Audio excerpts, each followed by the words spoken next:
All right. Hello, everyone. Oh, this is the Morbid Symptoms Podcast, and I'm your host, Dr. Tara Van Dyke. I'm going to remove my bio thing there.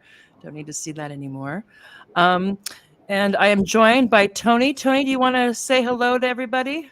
Hello, everyone. I'm here with the good doctor here, trying to diagnose these morbid symptoms, as the quote from Gramsci said. Are you on a boat, Tony?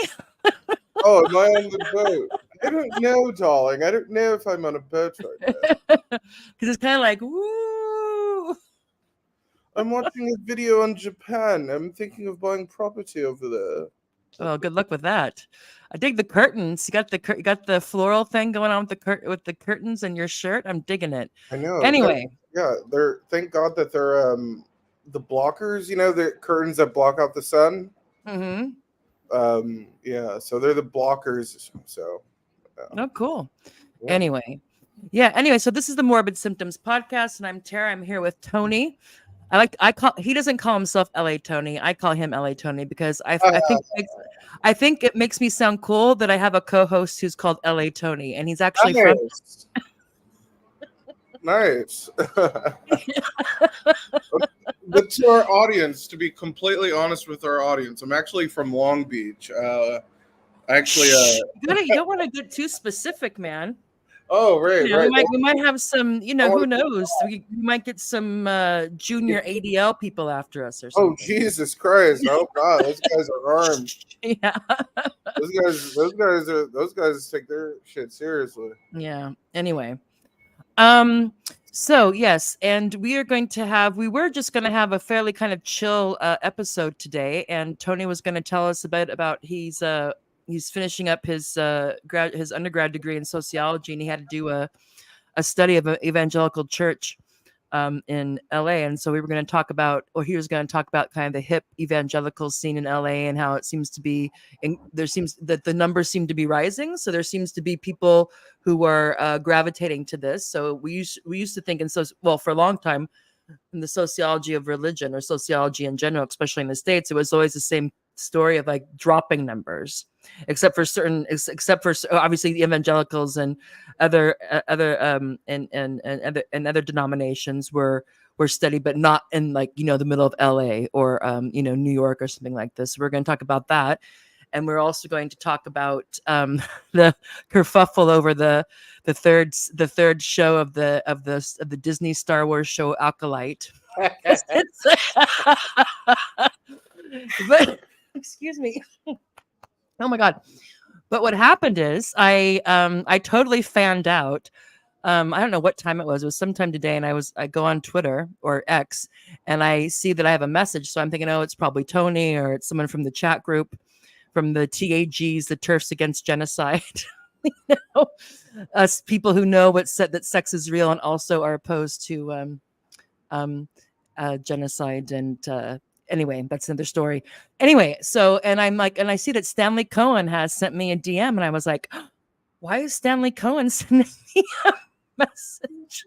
I was like, it was like meeting Che. I mean, we'll tell a bit. Not that I know all about him, but I'll say a bit more about him when we get into the article that the first segment's based on. Anyway, he has come out, I think it was today or yesterday, on Counterpunch, false flag and I'm never going to say this. I'm never going to be able to say this name of this town right. False flag over Ramapos. I'm guessing Ramapos, New York. So it's some town in New York. Let me move it just says a novella and legal pleadings. So basically, and so I thought, okay, and so I was like, oh well, he must want me to or he's just sharing it with me, FYI. And so I wrote back like, well, I don't have much juice, but I'll certainly, retweet it. And I just kind of briefly read over. I was just like, because I just assumed, because he's a lawyer and it says legal pleadings, it was probably just, kind of a curation of the pleadings in this case. And so I was like, well, okay. And I knew a bit about it. But when I started to read it, I thought, well, this is really a poignant kind of like kind of like a paradigmatic example of the tensions or or how Zionism and ultra Orthodox Hasidic Jewish people in particular are at diametric odds against each other.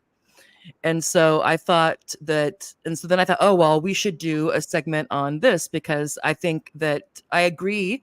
Not that it matters if I agree or not, but I agree with people like Rabbi Yaakov Shapiro and others that think that it's critical not only to resolve, if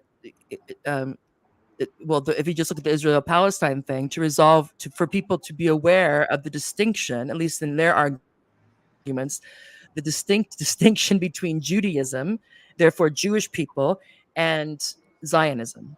Because one of the main weapons or the main tools or ideological weapons that Israel has is that they're what?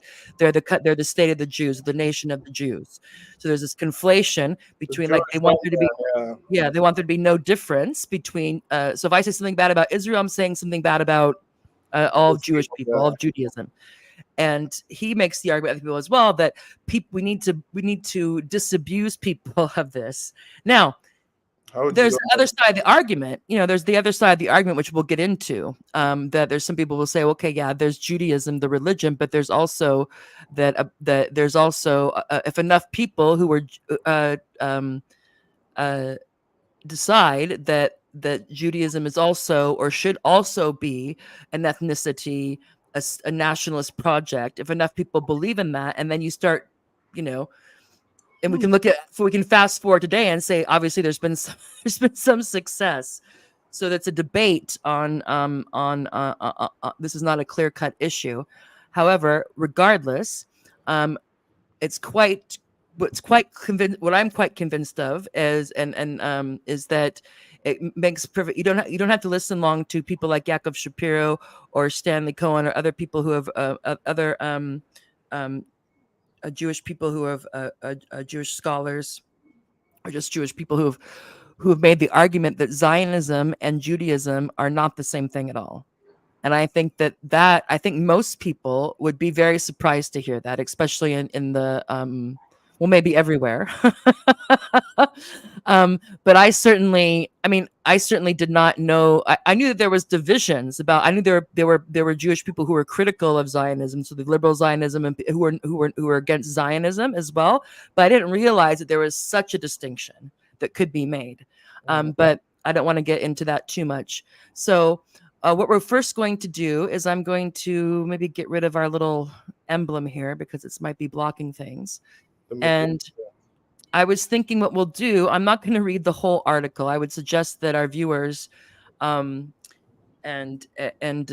subsequent listeners go to Counterpunch and read the whole article. And I'll also put a link to that in the video description later.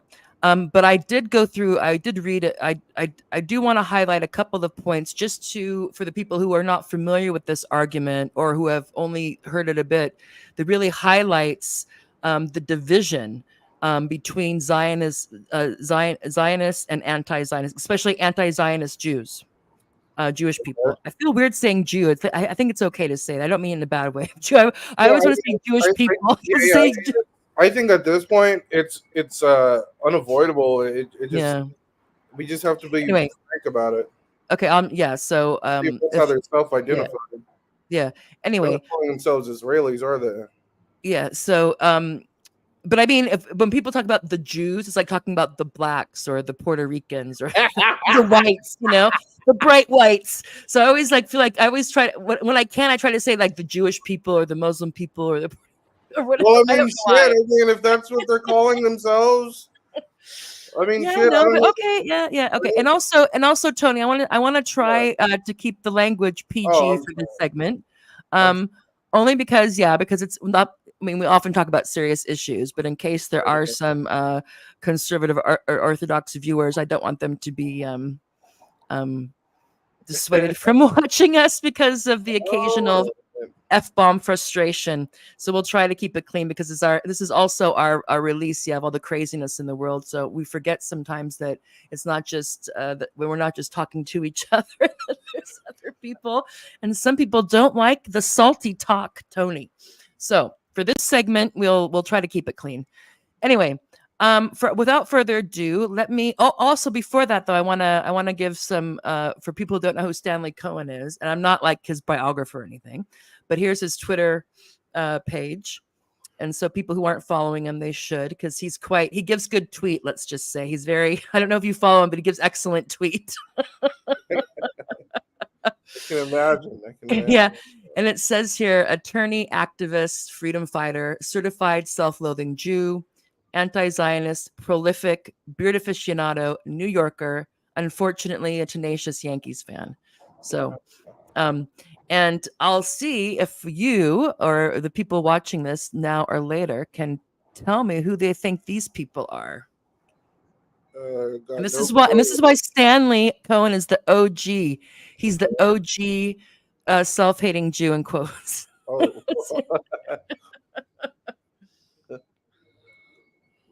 Do you know who these people are? No. Is that the man to his left a rabbi or something? Or dude, okay, who do you think? So Stanley Cohen's in the middle, and these two people on the side, the guy who looks like he's in the wheelchair is the founder of Hamas. And the guy to the right is, I can't remember his name escapes me, but he's also was a high up in the initial leadership of Hamas. He was high up, but the guy in the wheelchair was the founder. And this picture is taken in Gaza many years ago, obviously. Mm-hmm. So he was their lawyer way back then. I think this is okay. Yeah, so that's why you can imagine that the Israelis and the Zionists in general are not happy with Stanley. Right. They may be less happy with him than they are with people like Norman Finkelstein and Michael Pelot and other people. He might be, I don't know. They also, Yaakov Shapiro is also, I think people who really are able to make the argument quite quickly and clearly that breaks apart, that totally dismantles this connection between Zionism and Judaism, and the ridiculousness of Israel saying it's the nation of Jews. They really don't like, obviously. For it doesn't have to be surprising to that. Of course, this is my informed speculation. I don't have obviously access to the inner sanctum of Zionists or Israeli intelligence services or minds, etc. But I think that there's a reason why they'd be particularly irritated at these people. Anyway, so now I'm gonna bring up Stanley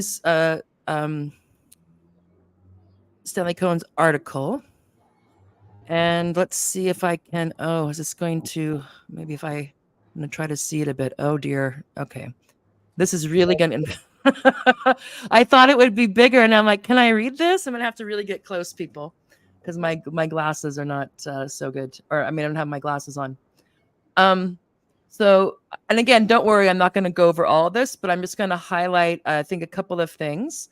I'm going to give an abridged version, and then we'll read a little bit, and you and I will talk about what we see, and then we'll see how it goes. And again, I encourage other people to read this in full. So, do you feel like you have can you see this on the screen, Tony? No. You can't see it. I can see it, but it's just too okay. small. Let's see if I go like this. If it's better. No. Okay. Well, I'll read it. And if I'm squinting people, I'm sorry. Okay. So Ramapos, New York, is per capita one of the most ultra-Orthodox Jewish communities in the United States.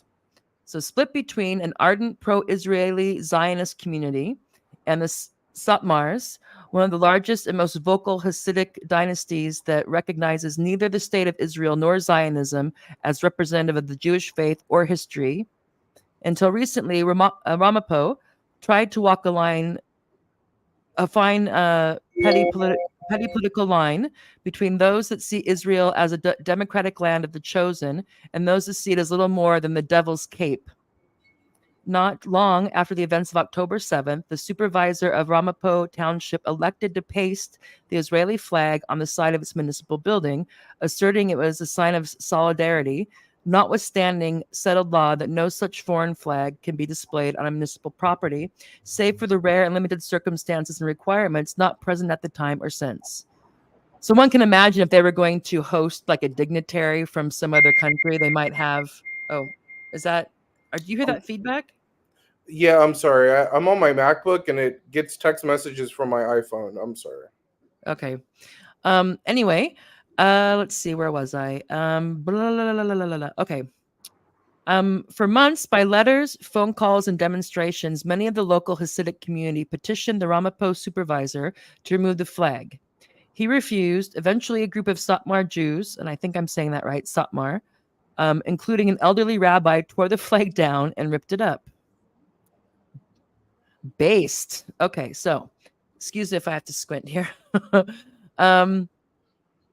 Okay, the offspring of parents who met as teens in the Auschwitz-Birkenau concentration camp and who lost almost all of their family to the Holocaust. The rabbi's position was simple: remove the Israeli symbol of religious heresy, or we will, and did. So, arrested and charged with a felony hate crime. That charge was dismissed under First Amendment grounds, in which I pointed out the paradox of my representing the rabbi in court on a hate crime for destroying the Israeli flag. But as Raymond, I could constitutionally take the U.S. flag out of my own pocket and lawfully do the same. So I think we get a quick encapsulation here of this case. So you have this town in New York, and there's a sizable pro-Israeli Zionist Jewish community, and there's a sizable Satmar community, which is ultra, if I get this right, ultra Orthodox Hasidic faith, and they have no trek with Israel. They think Israel is, heresy, idolatry, has nothing to do, is a, whatever you want, falsification, a bastardization of the religion, a cynical use of Judaism for a kind of as we know, like a nationalist project that's culminated in what Israel is today, and they don't want any they don't acknowledge that, and so they didn't want this flag, they didn't want the Israeli flag on the municipality. They kept on asking and requesting for it to be taken down, and so finally they did it themselves.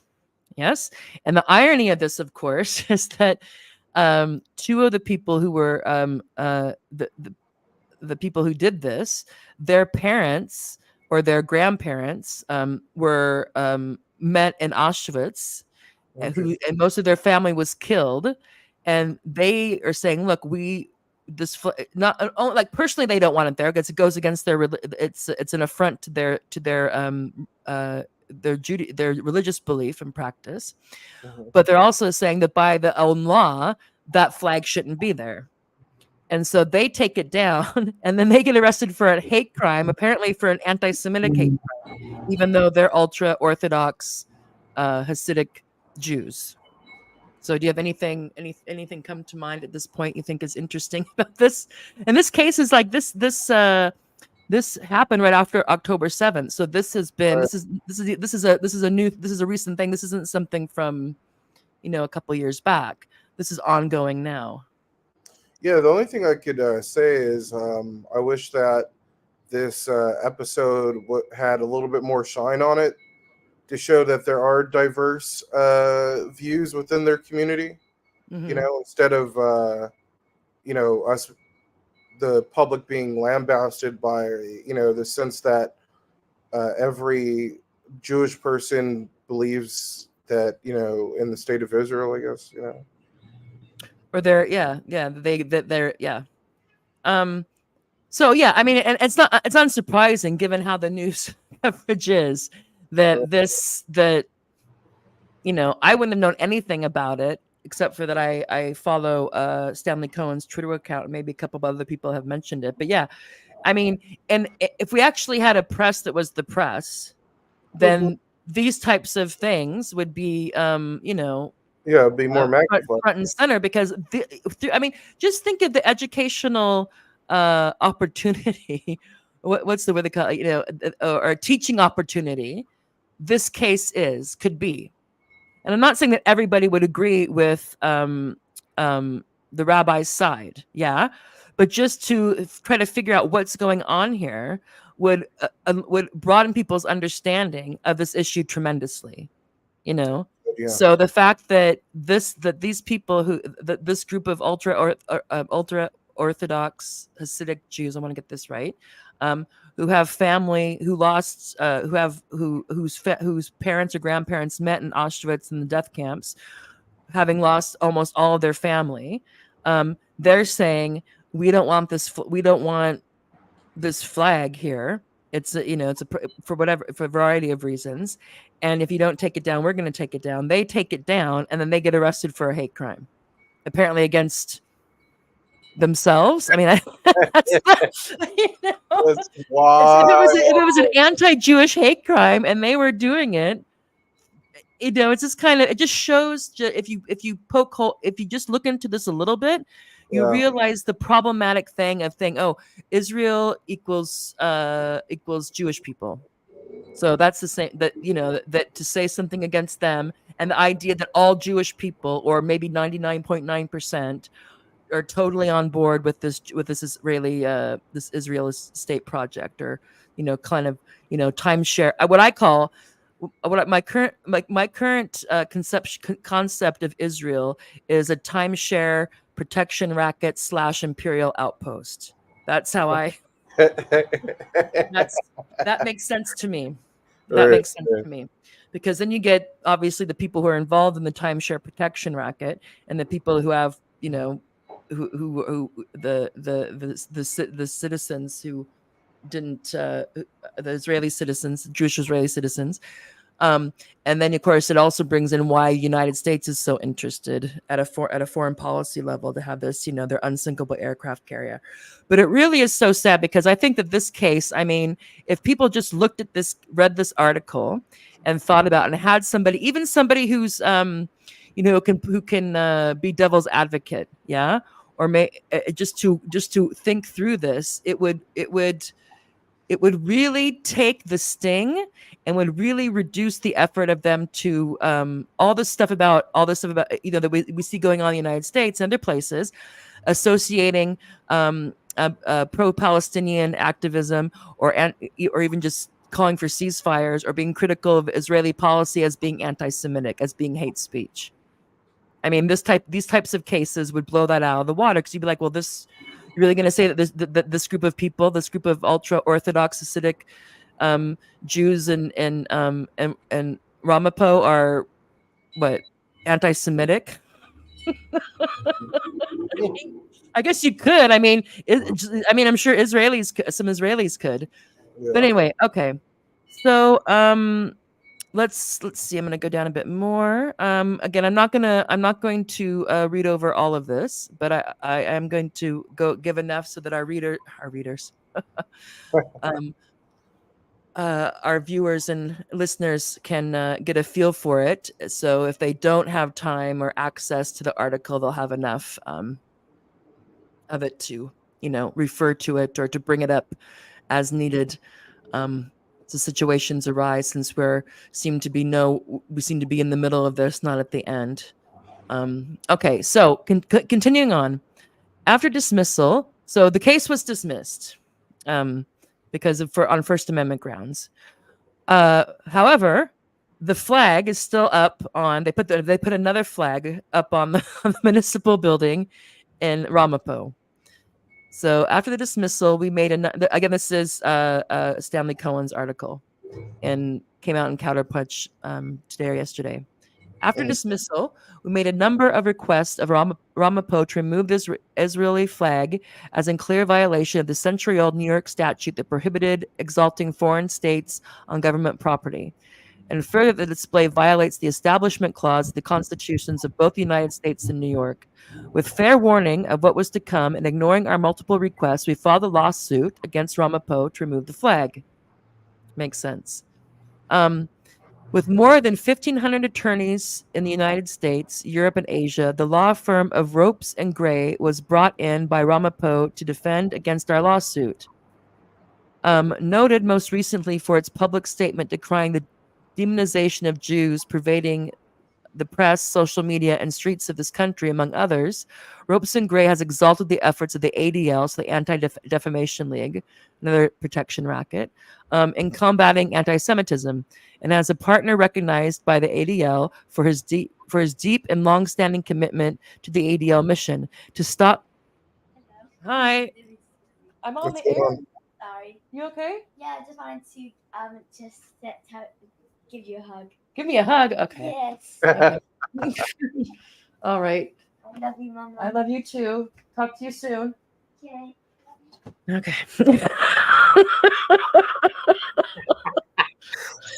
All right. I think she wants something because I told them I was doing a show. Okay, it's fine. It's all right. We can block her out later. Anyway, disclosed location.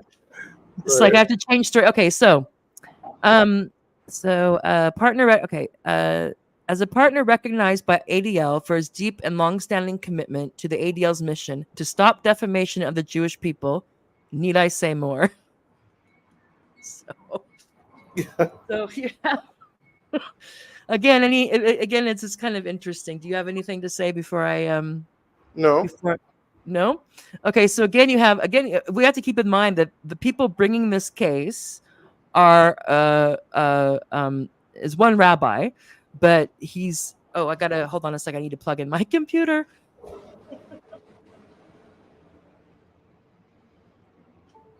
I forgot that I switched it out. Oh my God, we're a well-oiled machine today. Okay, so we have to keep this in mind. So the ADL is the Anti-Defamation League, and you would think that, isn't it interesting? You would think they might abstain from this. I don't even know, because you have a Jew, you have a rabbi, and all so we have the rabbi who's bringing the suit against the municipality because they have the Israeli flag on there that breaks, regardless of how his community feels about it, it's against law for them to do it. And so, but they don't want to do it. And so instead of just taking down the flag, this becomes a larger issue, and you have all these people get involved who want to help Ramapos municipality fight against this case brought by this Jewish community in their town. Anyway, yeah. Apparently, they want to stop the defamation of some Jewish people. I'm guessing that the municipality of Ramapos is not a Jewish organization. I mean, they might have some, they probably have some Jewish, employees or something. But anyway, so this next part is the declaration of, how to say this, Leibish Ilovitz. I can't say this, Ilovitz. Anyway, this is the rabbi who's bringing the case. So it's yeah. And I'm just going to call him I'm going to say the plaintiff. And when I say the plaintiff, it's the Rabbi Labish Ilovitz. Pardon my pronunciation. Okay. So this is his statement because, again, I'm not a lawyer, but I'm assuming that when you file this case, you have to file some sort of statement about why you're bringing the case, in addition to the laws or statutes that you're claiming have been violated. You have to give some sort of statement. So here's his statement, and I'm not going to read all of it, but he does say that I'm a member of the worldwide Hasidic ultra-Orthodox community, which above all else stands for emphasizing certain tenets of Judaism, such as unity, humility, and helping others, tracing its roots back hundreds of years. Although my great-grandparents, which included renowned rabbis with congregations of their own, were Holocaust survivors, like millions of others, Jews and non-Jews alike, they lost most of their respective families during World War II. From that experience, our surviving community has continued in its age-old effort to practice and live out with absolute consistency our faith, having as some of its essential principles to facilitate peace, justice, and humanity among all peoples, including Palestinians long attacked and suppressed at the hands of Israel, a place. Here's him talking. At the hands of Israel, a place we do not recognize as a legitimate state, let alone as the voice of Judaism. So they don't recognize Israel as a legitimate state, and they certainly don't recognize it as the representative of all the Jewish people, past and present and future. Right. So let me get down here. So he goes on again. I'm fast forwarding here a bit. Yet, despite the diversity of thought, at times disagreement within our community, there is near uniform consensus that Israel is a Zionist entity not rooted in the teachings of Judaism. Uh-oh. What's wrong? I'm not being shot at. Someone's car's backfiring. I was gonna say. Okay. Let's see. Yeah. So committed to practice of its tenet traditions of humanity. Okay. So let's see. So basically, again, they're going through things that they don't. Basically, going in how from their religion, they don't recognize Israel as a legitimate state, and certainly don't recognize it as the state of world Jewry, as they call it.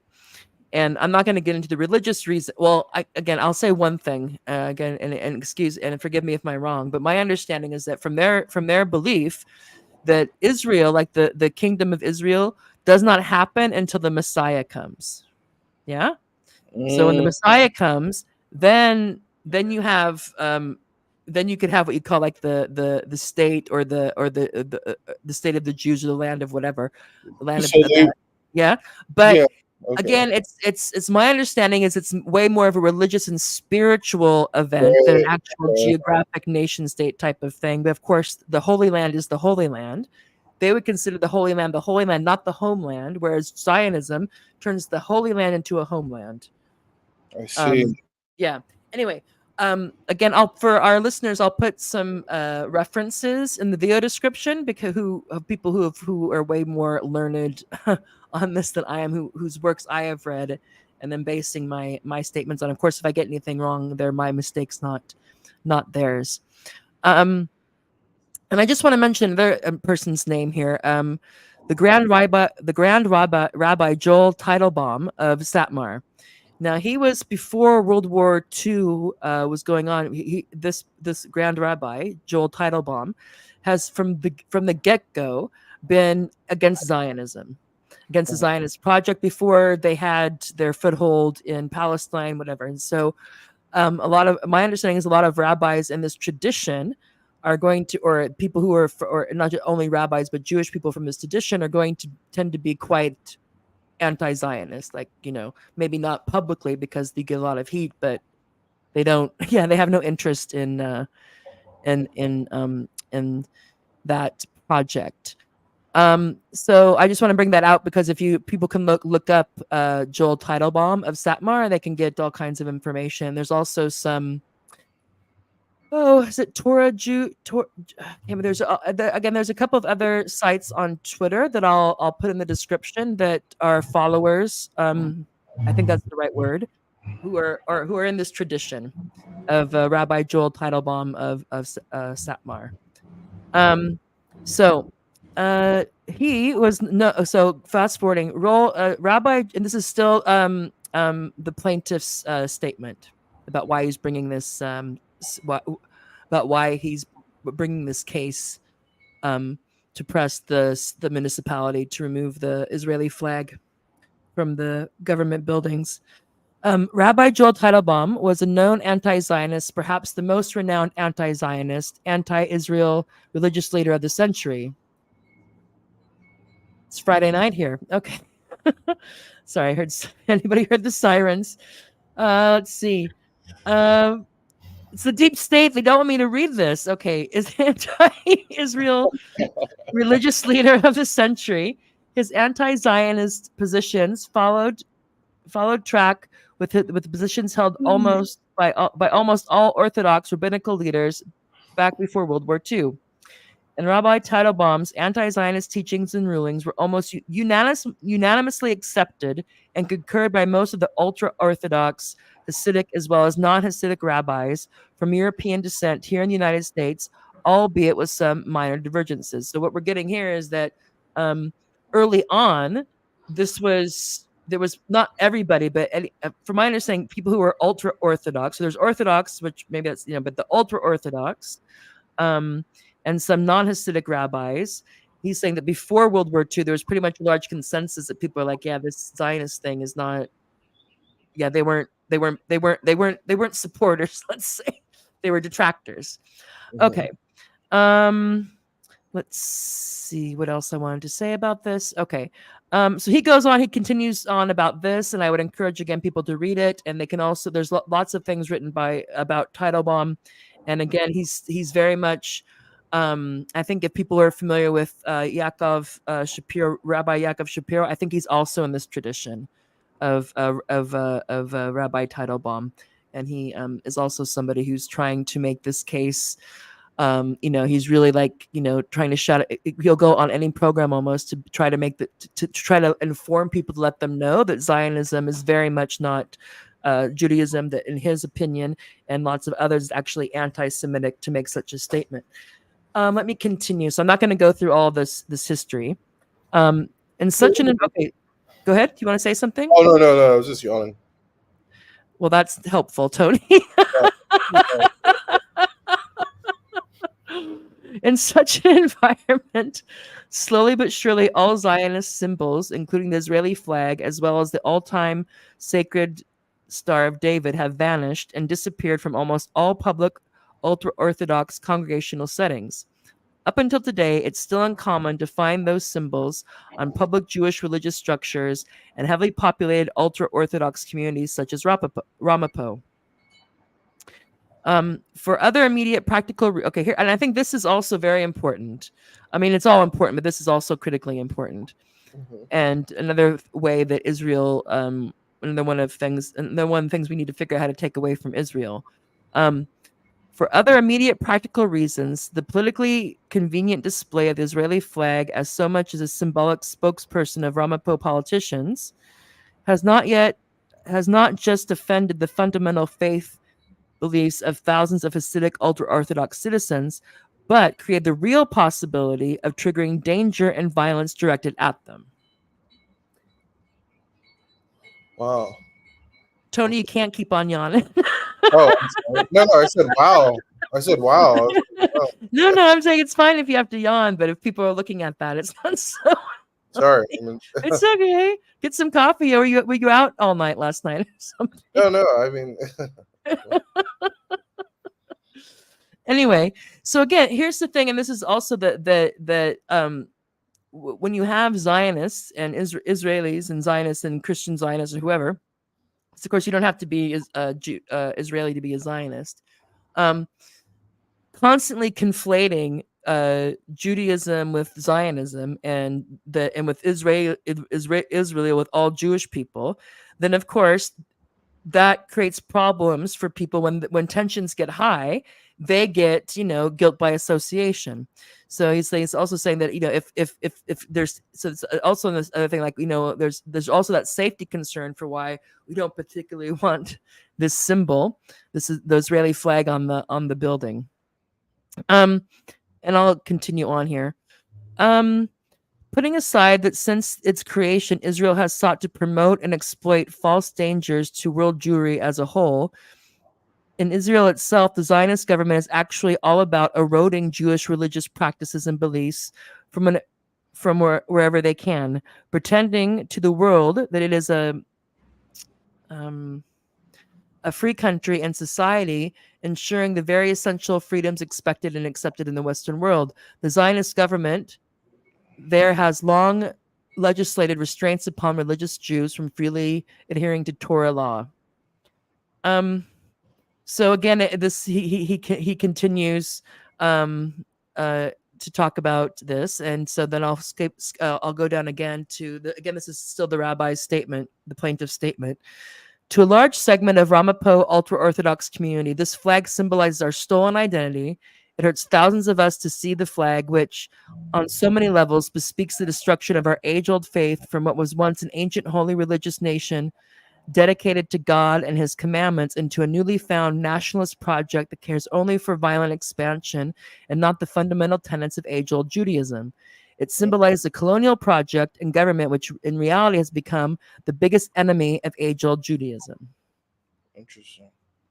Now, I would say that most people, especially most people whose reflex is to say that they're pro-Israel, that Israel has a right to defend itself, that that Palestinians should just, I don't know, whatever they should do, that Hamas just hates Jewish people and all this stuff. The people who's kind of like, I would wonder if, I'm just, again, people, there's some people who know this, obviously, and don't care because they're on the side of like, yeah, well, this is fine for if you can do the religious thing, but for us, it's now this, it's just now this ethnic nationalist project that we have going on here. So you can do your thing, but don't cause any problems, basically. But I just find it really unconscionable that information like this and people like this, like, what if he was being interviewed on a lot of programs, rather than, the usual suspects who don't seem to know much about anything or who just say the party line. They're all over the place on mainstream media, a lot of alternative media as well. Whereas people like this Rabbi and Stanley Cohen and Norm Finkelstein and Eli Pape and Yaakov Shapiro and others, they'll go on. They have some they go on some shows that have a fairly sizable platform, like what was it, like Brianna Joy Gray's Bad Faith and Katie Halper and maybe the Gray Zone and a couple of others. But in terms of anything that's like mainstream or to the left or to the side of mainstream, you don't get anything like this, which is obviously on purpose. That doesn't happen on accident. And let's see, we have a comment here, so let's see who's going to comment. Let's see. A friend of the show is here. Okay. That's nice. No, I just saw a comment, so I was like, and I'm just always happy when it's not a troll or some drive-by, like, can I send my? Yeah. Oh, geez. So I've been called so many names. Okay. I don't care anymore. Let's see. It's not about me, and if I can get this off of here. Oh crap! Sorry. Okay, I have to get everything off the screen so I can see. Where was I? Oh yeah. Yeah. So you can imagine that. And so he goes on to make more of this case and saying how again, the problems of the flag is a one-sided position. You can imagine it goes on in this vein, and then I'll read this paragraph as well. Finally, I would note the presence of the Zionist Israeli flag on municipal property restrains some of our community from entering Ramapos government building. For many others, makes passing by or under it an uncomfortable travel at odds with the teachings of the legendary Rabbi Teitelbaum. In one of his speeches, he noted that the Torah Jews must refrain from entering a building where the Zionist flag is posted. Under these circumstances, obedient members of our community are or may be deprived of obtaining their benefits and rights as residents of the town of Ramapos. So anyway, what we see is that, at least for me, and is that not only is it like, no, we're against Zionism, or we're opposed to what's going on in Israel, but it's such a fundamental affront to their religious beliefs and identity that they don't even want to be around where this flag is. And these are Jewish. These are ultra Orthodox Hasidic Jewish community, not So I just want to point that out because, again, I think that people don't realize for certain Jewish communities what an affront to them Israel is. And this is a side because, of course, for very good reason, we tend to focus on Israel-Palestine, so the Palestinians, and also, of course, in the Lebanese and the other, but mainly the Palestinians, which makes very good reason because this, they've been at the brunt of this for more than 75 years. But you really don't hear much about this at all. My guess would be is that because of the incredible amount of backlash they would get from Zionists and Zionist Israelis if they speak out. We know that we start seeing more and more evidence of the violence against these types of these types of communities in Israel. Mm. And who wants to be called a self-hating this or that? And now with it's so at Mach 10. Can you imagine, like, who wants these dippity doos like that Michael Rappaport guy, or Right. or whoever, or Barry Weiss coming at you? I mean, she basically aided and abetted some of the targetings in Gaza, it seems. Yeah, She's piled into that. So, yeah, but they they can put themselves at risk, yeah. physically, and then also, especially if they live inside Israel, they could easily be blacklisted from employment Well, we've seen pictures of them opportunities. getting beaten up. Yeah, they could get blacklisted from employment opportunities. They could get blacklisted from attending university. So Yeah. So did you know any of this prior to I October mean, I knew 7th? that. No, yeah. I mean, I had a sense that there was different viewpoints within the Jewish tradition in regards to the modern state of Israel. I was aware of it. I wasn't aware of different diasporic communities to this extent, where they are living here in the United States and sort of are the majority within a town, I guess, like in that town. Mm-hmm. That's actually very interesting to hear. Mm-hmm. But I am familiar that there are different wide-ranging viewpoints within their community on the state of Israel and its if it should exist, or how they view it within the context of their religious beliefs. Mm-hmm. Yeah. Yeah, I mean, I can't even imagine what's going on in this town. I can't remember how many, but if there's a comparable, so if they have like a large, there's like a few thousand at least ultra Orthodox Hasidic Jewish people living in this town, and then you have maybe the same amount of a bit more of Zionist Israeli supporting ones. I mean, that's a bit tense. Yeah. And so of course, I mean, Yeah, it definitely could be. and I don't know. And then you have the Yahoo at the municipality decides to put the Israeli flag up. Thinking like, well, who's gonna care? And let's check it. Let's take a look at this guy again, because he's fantastic. You can just tell that. I mean, if this is the guy who did it, I mean, let's see, this guy. Oh, that old dude. I'm guessing this is a picture from it, so I'm guessing he's very look. So he's happy, and they have these must be councilmen. Remember, there's this dude with this cowboy hat on. So I'm guessing that maybe he's just really happy to have this photo. I mean, I don't know, a photo opportunity, so he can virtue signal and let everybody know that he's against the terrorists and he stands with the Jewish community. And I mean, I don't know. Yeah, that's that's an interesting way to say that, if that's indeed the reason why that mayor did that. I'm gonna give him some slack though in regards to that, because I think, and this is where unfortunately, as we've been talking about episode to episode, where I wish our people domestically would have access to more information, for they can make a logical choice on what they want to believe in regards to this. But I'm gonna give him some slack in that, because I think him and some of those city council people probably are just thinking they're just trying to be good people. You know what I mean? Yeah, but the rabbi, the ultra Hasidic community just didn't move in. They were quite vocal with why they wanted the flag down. Right. It wasn't a secret. That's why he said they went through the proper channels, and they just weren't going to do it. And so that's when the rabbi, and I don't know how many of them were, there was a group of them that said, look, either you take it down or we're going to take it down. They didn't take it down, so they took it down. And that's what got him arrested for the hate crime. Right. So these people knew, they took a side. Yeah, they did. They very much took a side. Yeah. And it's one thing if they were being asked to take down the Israeli flag and put up a Palestinian one, or to put up both, but it was just like, take it down, It was to take the, and it's not, and look at this kind of, they must have gone to Walmart and bought this flag. I mean, come on. There's like tags hanging off of it. Right. No, you're right.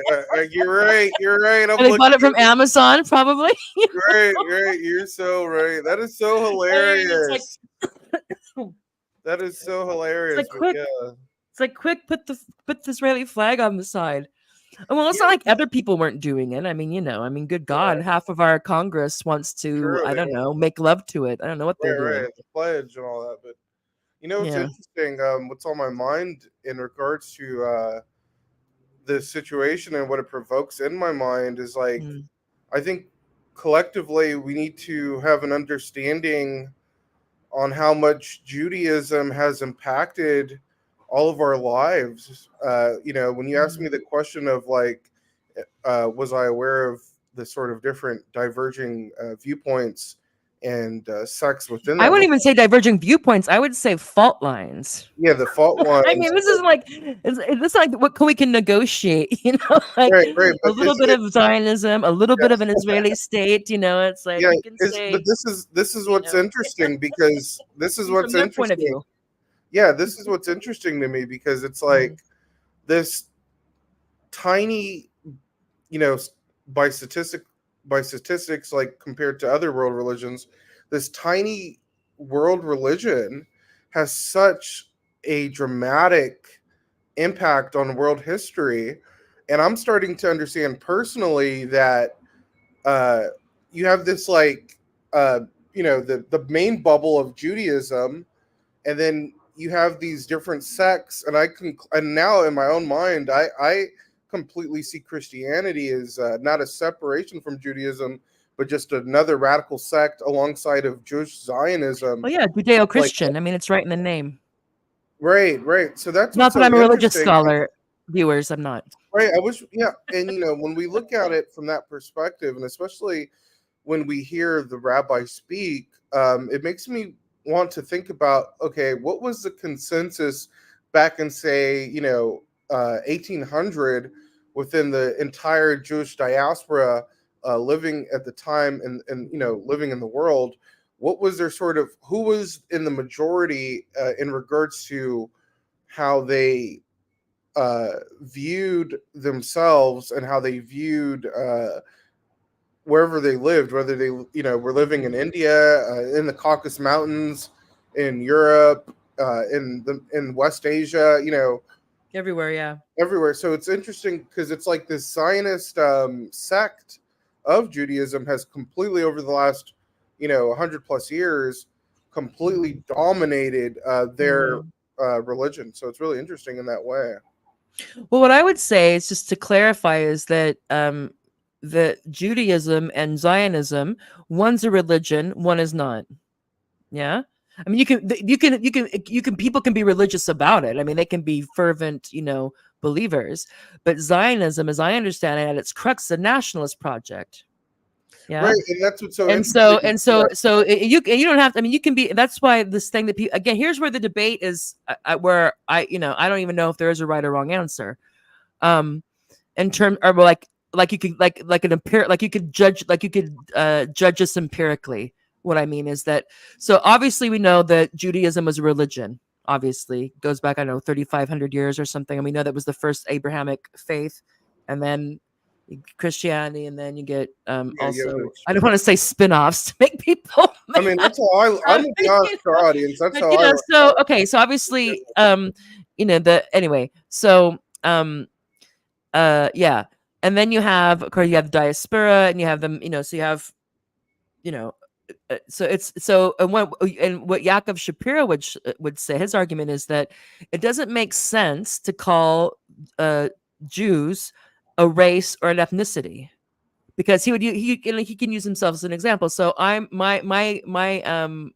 descend from people, and I think it was somewhere in Russia or yeah, but he's been in America for quite a long time. I don't know if his grandparents came there or great grandparents, or I don't know. Anyway, I don't know. He's been there a long time, so he's American. He's like, I'm an American.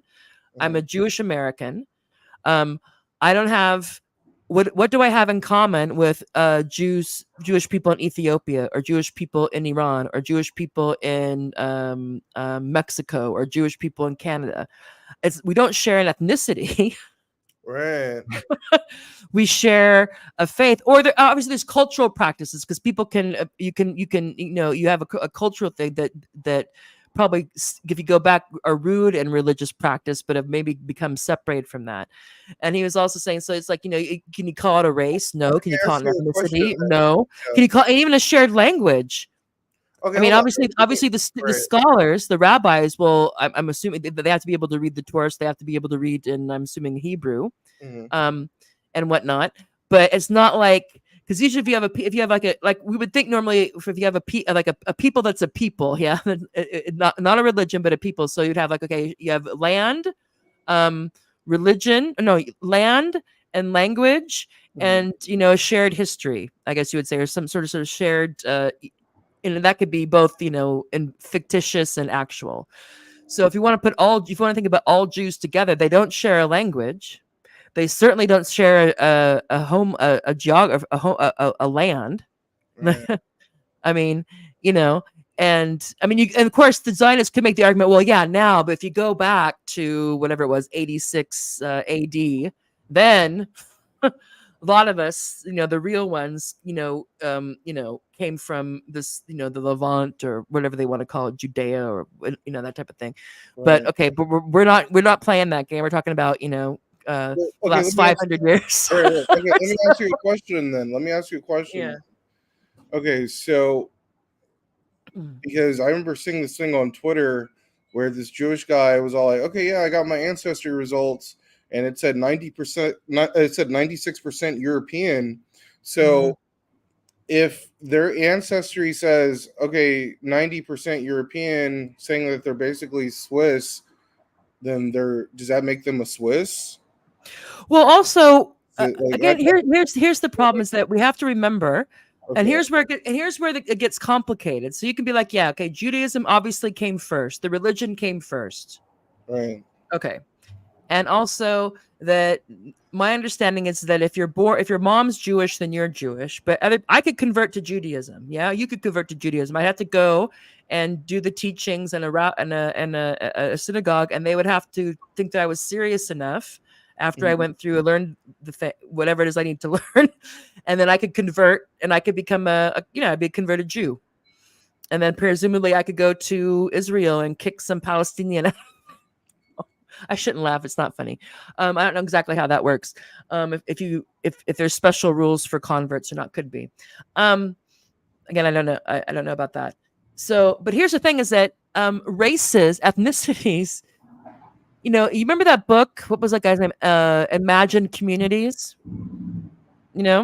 So we could say the Zionist. So the people who with the Zionist project, be like, yeah. So originally, yeah, it was obviously it was religion. There's a diaspora, so you don't really have a shared language or a shared geography, or what before, for the first for 2000, well, whatever for almost 2000 years after after the diaspora, it was the religion that made us a community. We're a religious community, a spiritual community, even though of course there's different sects and ideas within that.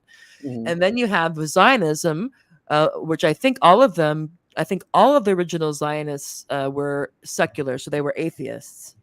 And they, for a variety of reasons, part of which was they also had issue with the religious Jews. So they wanted a project. They wanted basically a modernization project, if you will, a nationalism project, if you will. And that was all the rage. Yeah, I mean, nationalist projects were, Right. from the 1800s on, maybe. So anyway, maybe 1700s. So they made a concerted effort to start to present. They create or start to focus on transition, if you will, from Judaism being a spiritual community, a religious community, to being an ethnicity, a race, a nation state. And of course, if you're a nation state, you need a state. You need a place. Yeah. And the hunt was on to figure out where this place would be. They're like, we need, and again, people can, I'm just paraphrasing. You can read Yaakov Shapiro's work. There's Tony, what's his name? Oh crap. Anyway, if you look up Zionism and the Holocaust, there's a Tony, I can't remember his last name. I think it ends with Stein.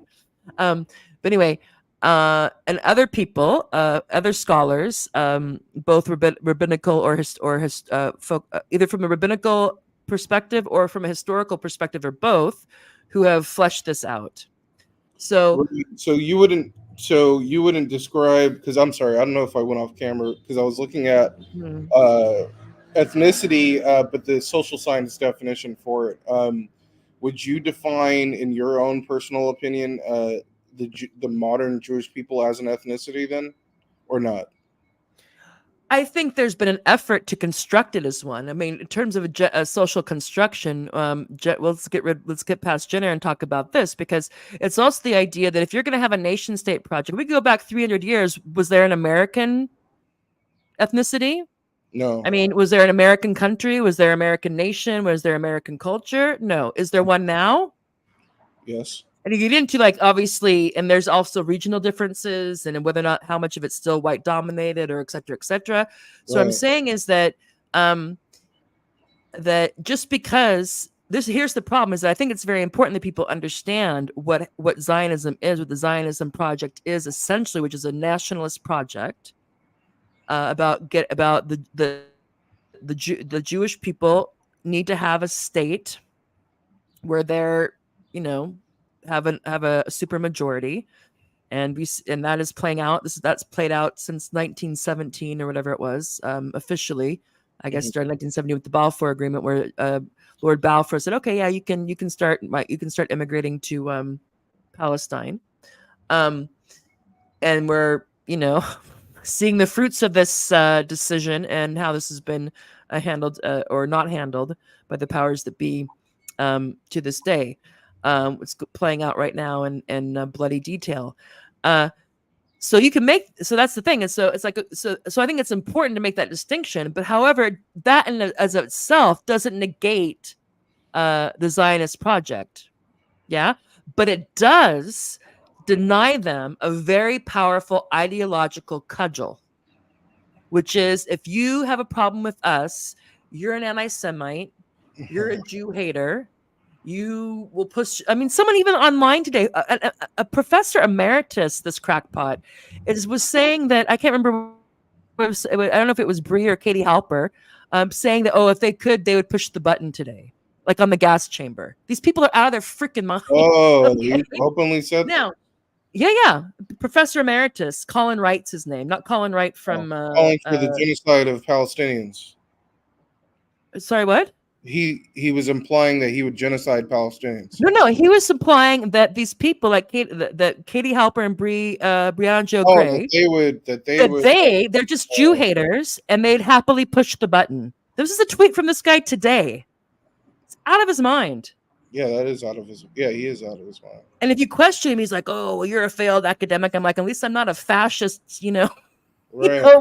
bloodlusting liar." I mean,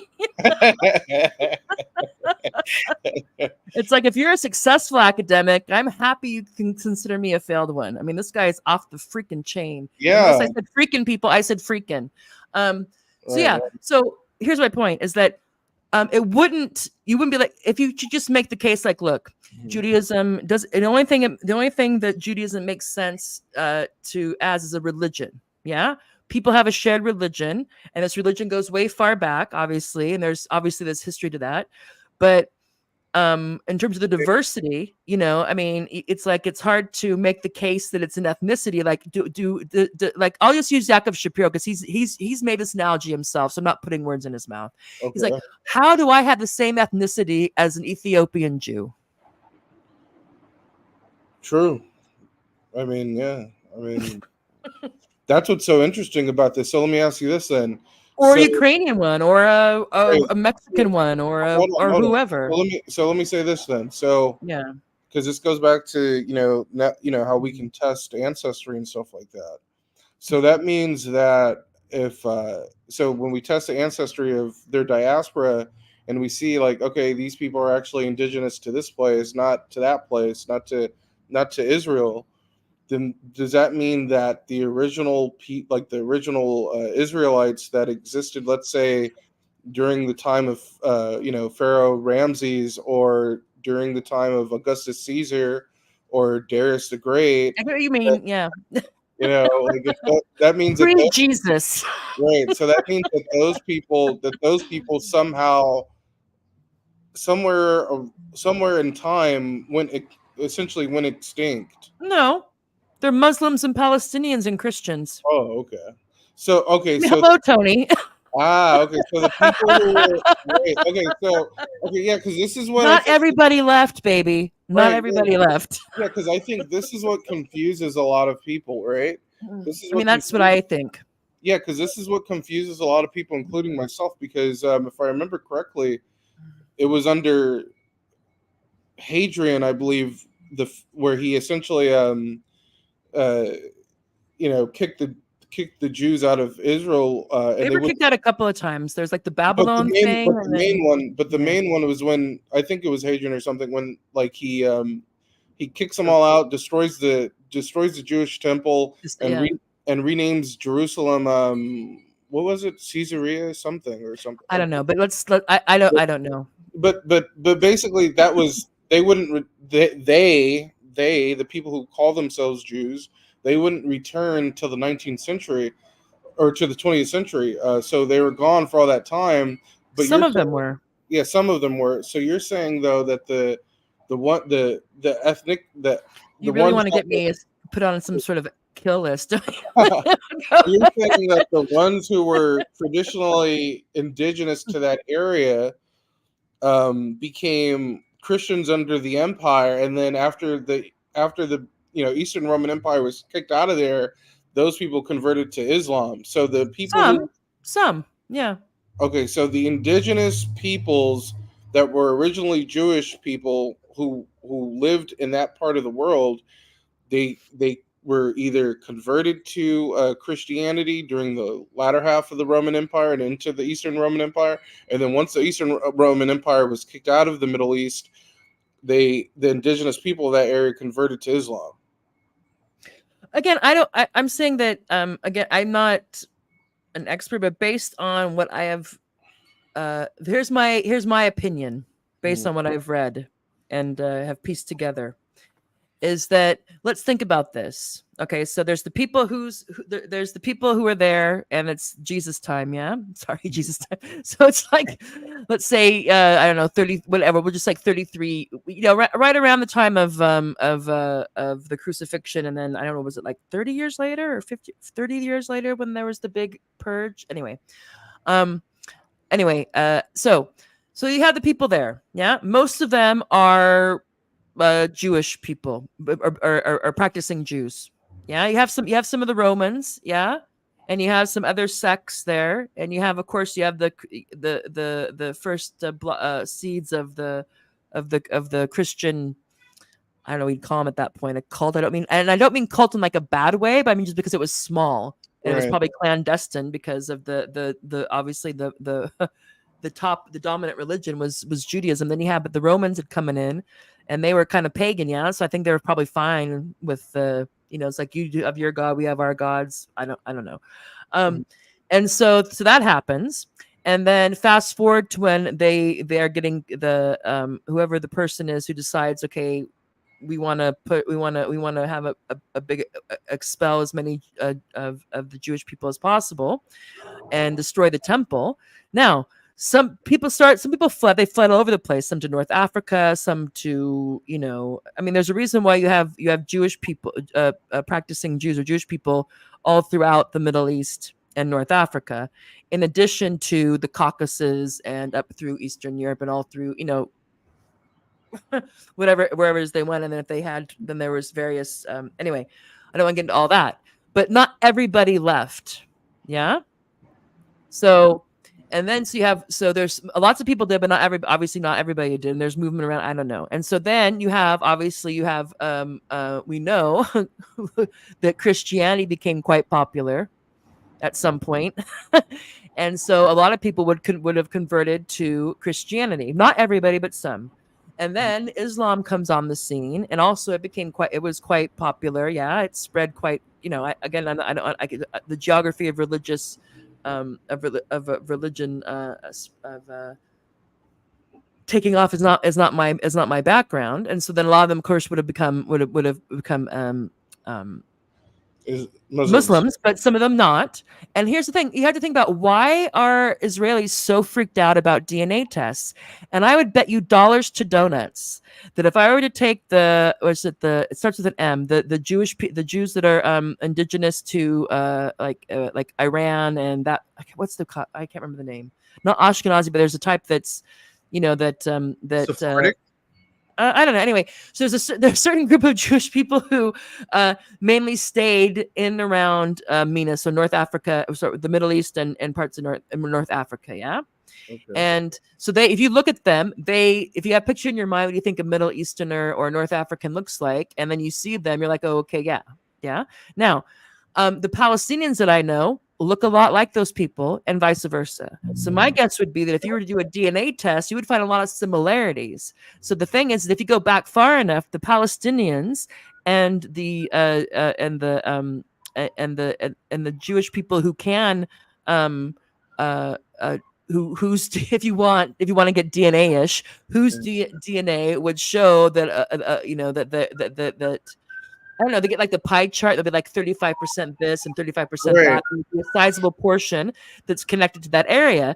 They're more close that there's a lot of Jewish people who stayed in the Middle East that have a lot more genetically in common with Palestinians than they do with the Ashkenazis and other Jews that came subsequent to World War II. And there's a reason why the DNA test is a bugaboo in Israel. And that guy that I think Anyanya, who's I can't remember her last name, but she's part of the gray zone. I don't want to say Max's wife, although she is Max's wife. Anya Parampil. Yeah, Parampil. She was supporting this thing. So there was this guy there's this Jewish kid. He's like, I don't know, he looks in his 20s. Right, yeah. He did a 23andMe thing, and he totally was expecting and he's like, oh, I'm like 95%, like Western European. 96, yeah, it was 96%. Yeah, I saw 96%. So this is why, yeah. So if they want, so the problem is, again, if the Zionists want to make this kind of blood and soil argument, I mean, they want to make all kinds of arguments. They'll say whatever they have to say in the moment, yeah. Right. So it's cultural, or it's religious, or it's genetic, or it's we're indigenous to this land, or our forefathers or our foremothers were 2,000 years ago, or whatever it was. And these types of tests, they blow that out of the water. They deny them that argument. Yeah. And the religious and the arguments from the rabbi that was for in the forefront of Stanley Cohen's article, take away that argument from them. That they speak for all of the Jews, past and present, yeah, because they also think that they're somehow responsible for. They also want to control, it seems, the Zionists in Israel, in particular, how the Holocaust is remembered, what it's used for, or not. So and people have, not only Norm Finkelstein, but other people have a serious problem for how that's been, to use a contemporary term, weaponized. Or exploited for the exploitation of I mean that's I don't even know what you want to call it, the Holocaust, to push for something that goes against the grain of what Judaism historically has been about. Take some chutzpah. I think that's why Norm called his book chutzpah. But again, listeners, I'm not an expert in this. I try to read and listen as much as possible. I will put the books that I have found helpful in the description later on for those who want to do their own research, to take my word for it. Anyway, Tony, let's let's wrap this part up. Okay. And then let's take like a 5-minute break, and then we'll come back and switch gears. And we can talk about the Star Wars, what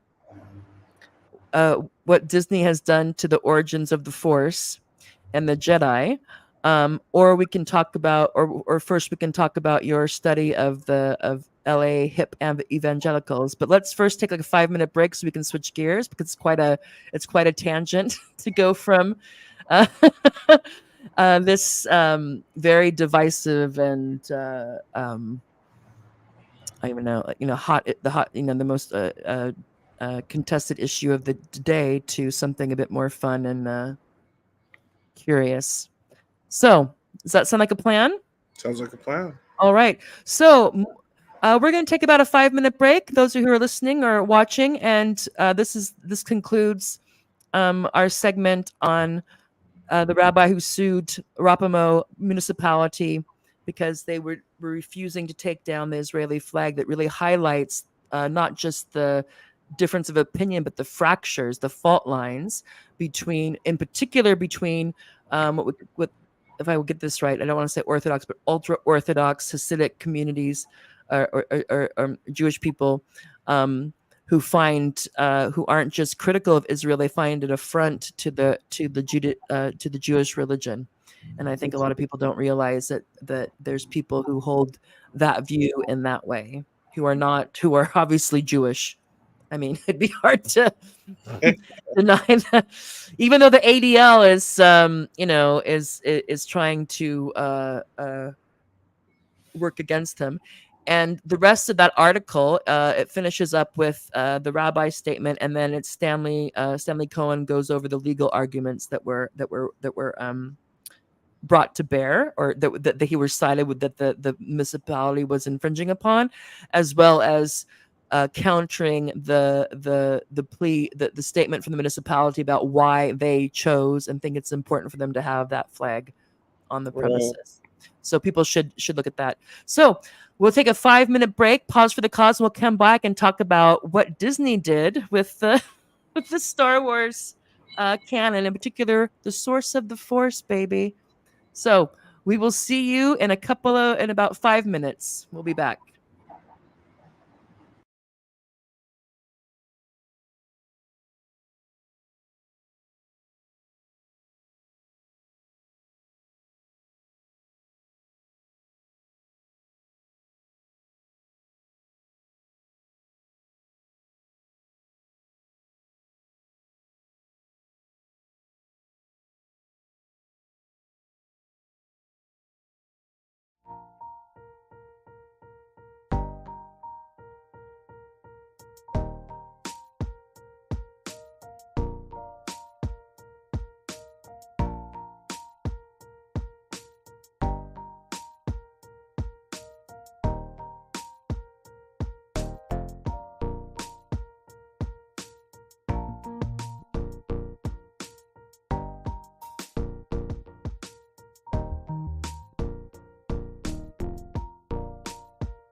Tony.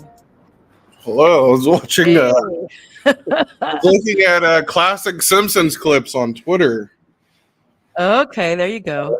Pretty funny. It was all like, now speaking to Union Kingpin Homer Simpson. It was hilarious. All right, so welcome back. We're about ready to do our second story, the queering of Star Wars. I just, Little background here. Are you a Star Wars fan? oh yeah, not of this, but I have to say that the things that Disney have done have been kind of hit or miss. Yeah, for my opinion, have been kind of hit or miss. But yeah, so this is a second story of the night, the Morbid Symptoms podcast, and it's going to be kind of a lighter one. Although, this will also piss some people off, but whatever. Such as the times we live in. Yeah. And we are taking our parental advisory. We can now speak freely. So if somebody wants, so if Tony and I feel like we really need to say a bad word. Now, Tony, don't go. That doesn't mean to say all the bad words, but Oh no. I mean, but if you yeah. Why does everyone think I don't have a filter? I mean, No. I'm just saying, because sometimes you be like, F this, F that. I'm like, and I know that you don't do that all the time, but it's just like, I realize the fact that when we're in this kind of medium, you forget that there's other people watching. You're just like, blah, blah, blah. Then every once in a while, I'm thinking like, what if some, prim and proper person like was like, oh, this is an interesting episode. And then we're all like, F this. Yeah. What would Norm Finkelstein think of us? It'd be like, this is not appropriate. This is not, so that's what I'm warning people. Okay, so yeah, and full disclosure, I have not watched The Alkalite, and I don't need to have watched it to know that this is hilarious.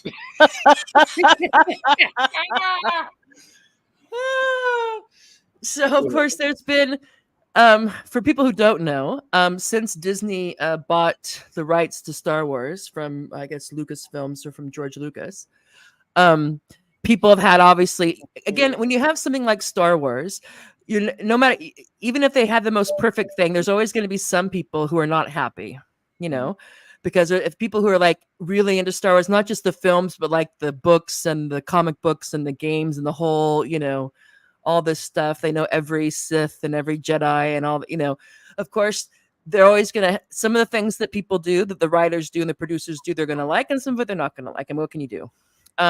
However, I think there is something about totally making it into something that has no bearing or connection to anything in the canon is a bit odd to me.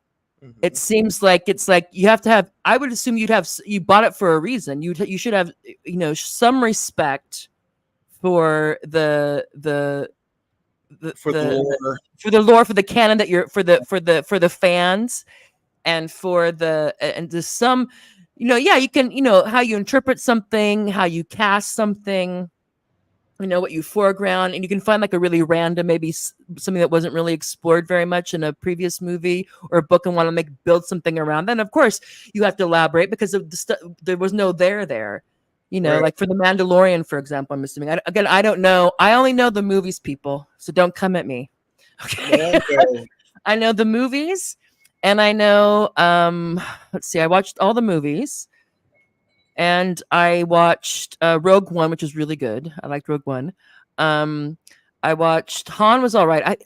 The Han movie, the Han Solo one was I think it was Pan, but I thought it was all right. Okay. Endor, really good. Yeah. Mm-hmm. So the Endor thing was at the Endor, where it's like is good. It was really good. The Mandalorian, the first 2 seasons were good. The last one was a bit, when they had the Jack Black and Lizzo. What the fuck? Cameos. Yeah. It seemed like, I don't know, it just seemed like something happened. Like the last season of The Mandalorian, I think there's going to be another one. It just seemed like you're thinking like something must have happened behind the scenes, because it just seemed like it was just kind of, all right. I don't know. Huh? Yeah. But I didn't watch, let's see, I haven't watched The Alkalite. I didn't watch the one with the lady with the Rosie, what's her name? Yeah. Rosario Dawson. I love her. No, I don't think it was Rosario Dawson. I think it was it. No, I think it was her. Anyway, I can't remember what they're called. Like Ahsoka. Yeah, Ahsoka. Yeah. That one I didn't watch either. However, because First of all, it was a lot. It was a lot for the fandom to take, a lot of the male fandom to take, when they decided to have the last 3 movies be centered around Rey, who's a woman, yeah. And so they had some issues with that, and I was like, well, whatever. I didn't have any issue with that. I was like, yeah, neither did I. I was like, it worked for me. I think how Abrams decided to do part 3 was weird. That was weird, but yeah. like she's a Palpatine, and there's Emperor Palpatine and all. Right. of a sudden you have this quick rehabilitation of Kylo Ren, even though he killed Han, and so he's forever dead to me. I'm like, whatever. You can't kill Han. I don't care what you do. You kill Han, you're dead to me, Kenny. But so yeah, so that was, but it was entertaining. I mean, it was really like, if you go from the second one to The Last Jedi to the Rise of Skywalker, you're like, okay, I don't know what happened. Right. But these people were, I don't know. They want to go different places. Go ahead. What do you think? What do you want to say? Tell me about your Star Wars journey. Oh yeah, I love Star Wars. I love the lore behind it. I'm secretly a Star Wars nerd, actually. Not anymore. Yeah. Well, not anymore. Yeah, for sure. Outed Tony. I know. I've been outed as a Star Wars nerd. I guess it's better than being a Star Trek person, because I think Star Trek. Thank God that shit's finally dead.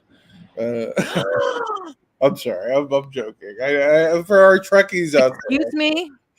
I mean, it has kind of died out. I mean, but no, it has not. It hasn't died out. Oh, okay. Well, yeah, some of it has. Yeah, that's another episode, my friend. Some of the stuff was wokety woke. I will agree, but some of the stuff saw the entertainment. Right? I love Spock. I love all Spocks. Every version. There's never been a bad Spock. Yeah. No, there has been some questionable Kirks and some other questionable spin-offs casting, but there's never been a bad Spock. But go ahead, let's stick with Star Wars. Yeah. I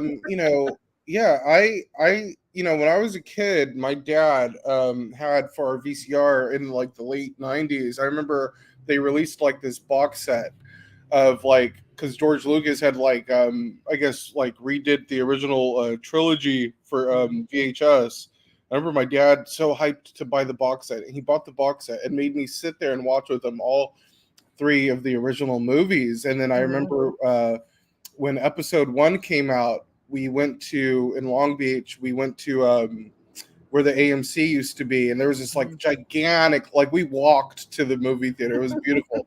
There's like this gigantic line of Star Wars dads and their sons and people. And it was just beautiful, right?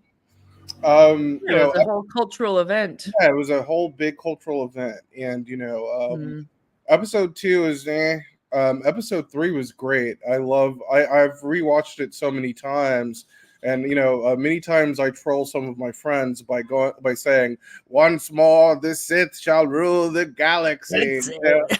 Yeah, because that's actually one of my favorite scenes. But I love the lore behind the series, in particular. The Sith Lords. I think I don't know why they haven't sort of explored narratives through that prism. Like I would love to see a Darth Bane movie, with him training Darth Xana.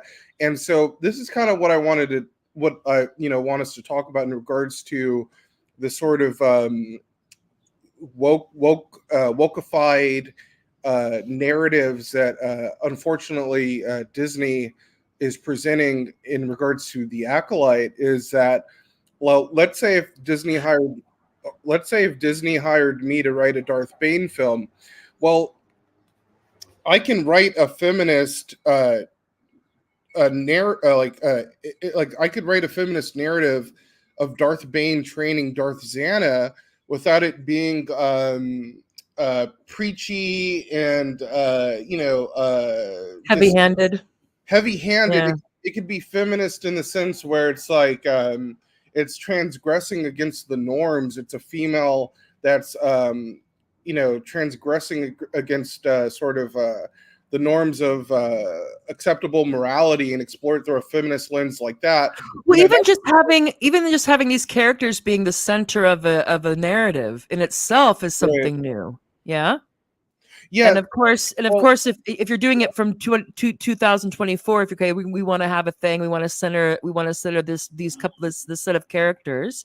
Yeah, then of course you have to you can create that world, but it just seems like nothing is. It seems like so extremely postmodern and queer through. Like nothing is sacred. You can change anything, you can bend anything, you can queer anything, and it's all good. Yeah, even to the point where the only thing that's really Star Wars about anymore is the logo right, and the occasional lightsaber. You know? right, and It's that's like, well, okay. yeah, I mean, you could do. I mean, yeah. I mean, they can do that. yeah, And and they that's shouldn't bitch when people don't like it, or if a sizable I mean, amount of people don't like it. right, and I think that's right, and that kind of speaks to sort of exactly right. You're so right to speak to that sort of postmodern. Well, I love it when you tell me how right I am. I have to. The the postmodern sensibility of essentially disregarding narrative.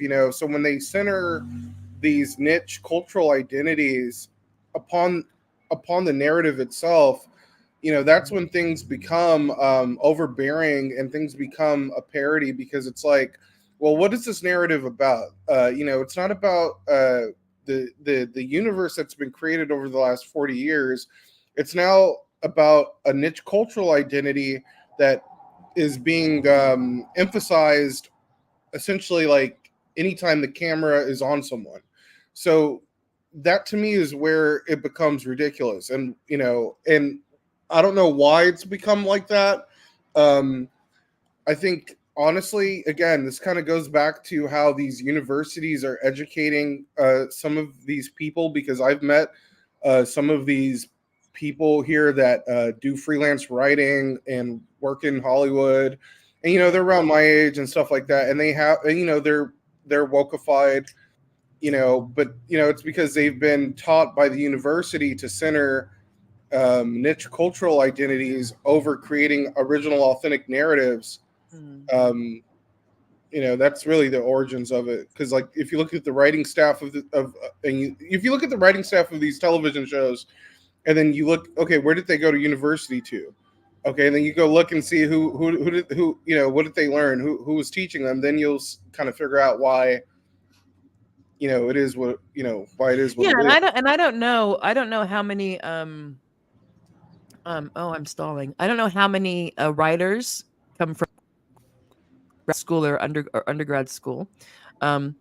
But yeah, I mean, maybe that's where all the gender studies and queer studies majors go. I don't know. I mean, it's in because I mean, it's totally possible. It's self-evident, I mean, isn't it? It's self-evident. It's self-evident because yeah. that's what those people get that stuff from. Or they think that's what I mean, or they're paid and they get an idea of what your group and what your superiors want, Right, and if it's and this whole thing is about diversity, if they're selling diversity and inclusion and all that, but again, like you said, when that becomes the beginning and that becomes like your aim rather than the story or the thing you're trying to create, you're trying to add something to this world or focus on a part of it that wasn't there, or that wasn't brought into the center before. And yeah, I mean, the thing is, like, to me, it's like, if it's like, why, if you want to do these things, why do it under the pretext of it being a Star Wars thing? Doing it something else, it's not like it has to be with, it's like they're borrowing the cachet. They're trying to miss some steps. It's like, oh, we'll use the kind of the cachet and the connotation of Star Wars, and then we can just have it be whatever we want, rather than having to go about if you want to do, if you really wanted to do a woman, like a whole Gaia-centered Shulamith Firestone sci-fi, no men's, we've transcended the barbarity of childbirth. We don't, if you want to do that, God bless, go do it. But that's not Star Wars. Yeah, that's the thing. Yeah, it's not bad. I mean, go do it. I mean, and that was the first thing I thought of when I saw. And let's bring this up here because again, we haven't seen, or at least I haven't seen any of the Alkalite. Neither have I, and but neither. And now I almost want to hate watch it or something. I think it would be fun. So this guy Patrick is not a fan. So he writes, and this is what I saw, and I shared it with Tony. I'm like, oh, we should do something with this. Because I sniffed him. I sensed that he was a Star Wars dude. So this person, or can you read this tweet? Can you see it? It says, The Acolyte, Episode 3, the final nail in the coffin, the destruction of Star Wars is finally complete. The Force is female. Lesbian witches can create life using the thread long before Darth Plagueis. A lesbian immaculate conception. You can't make this shit up.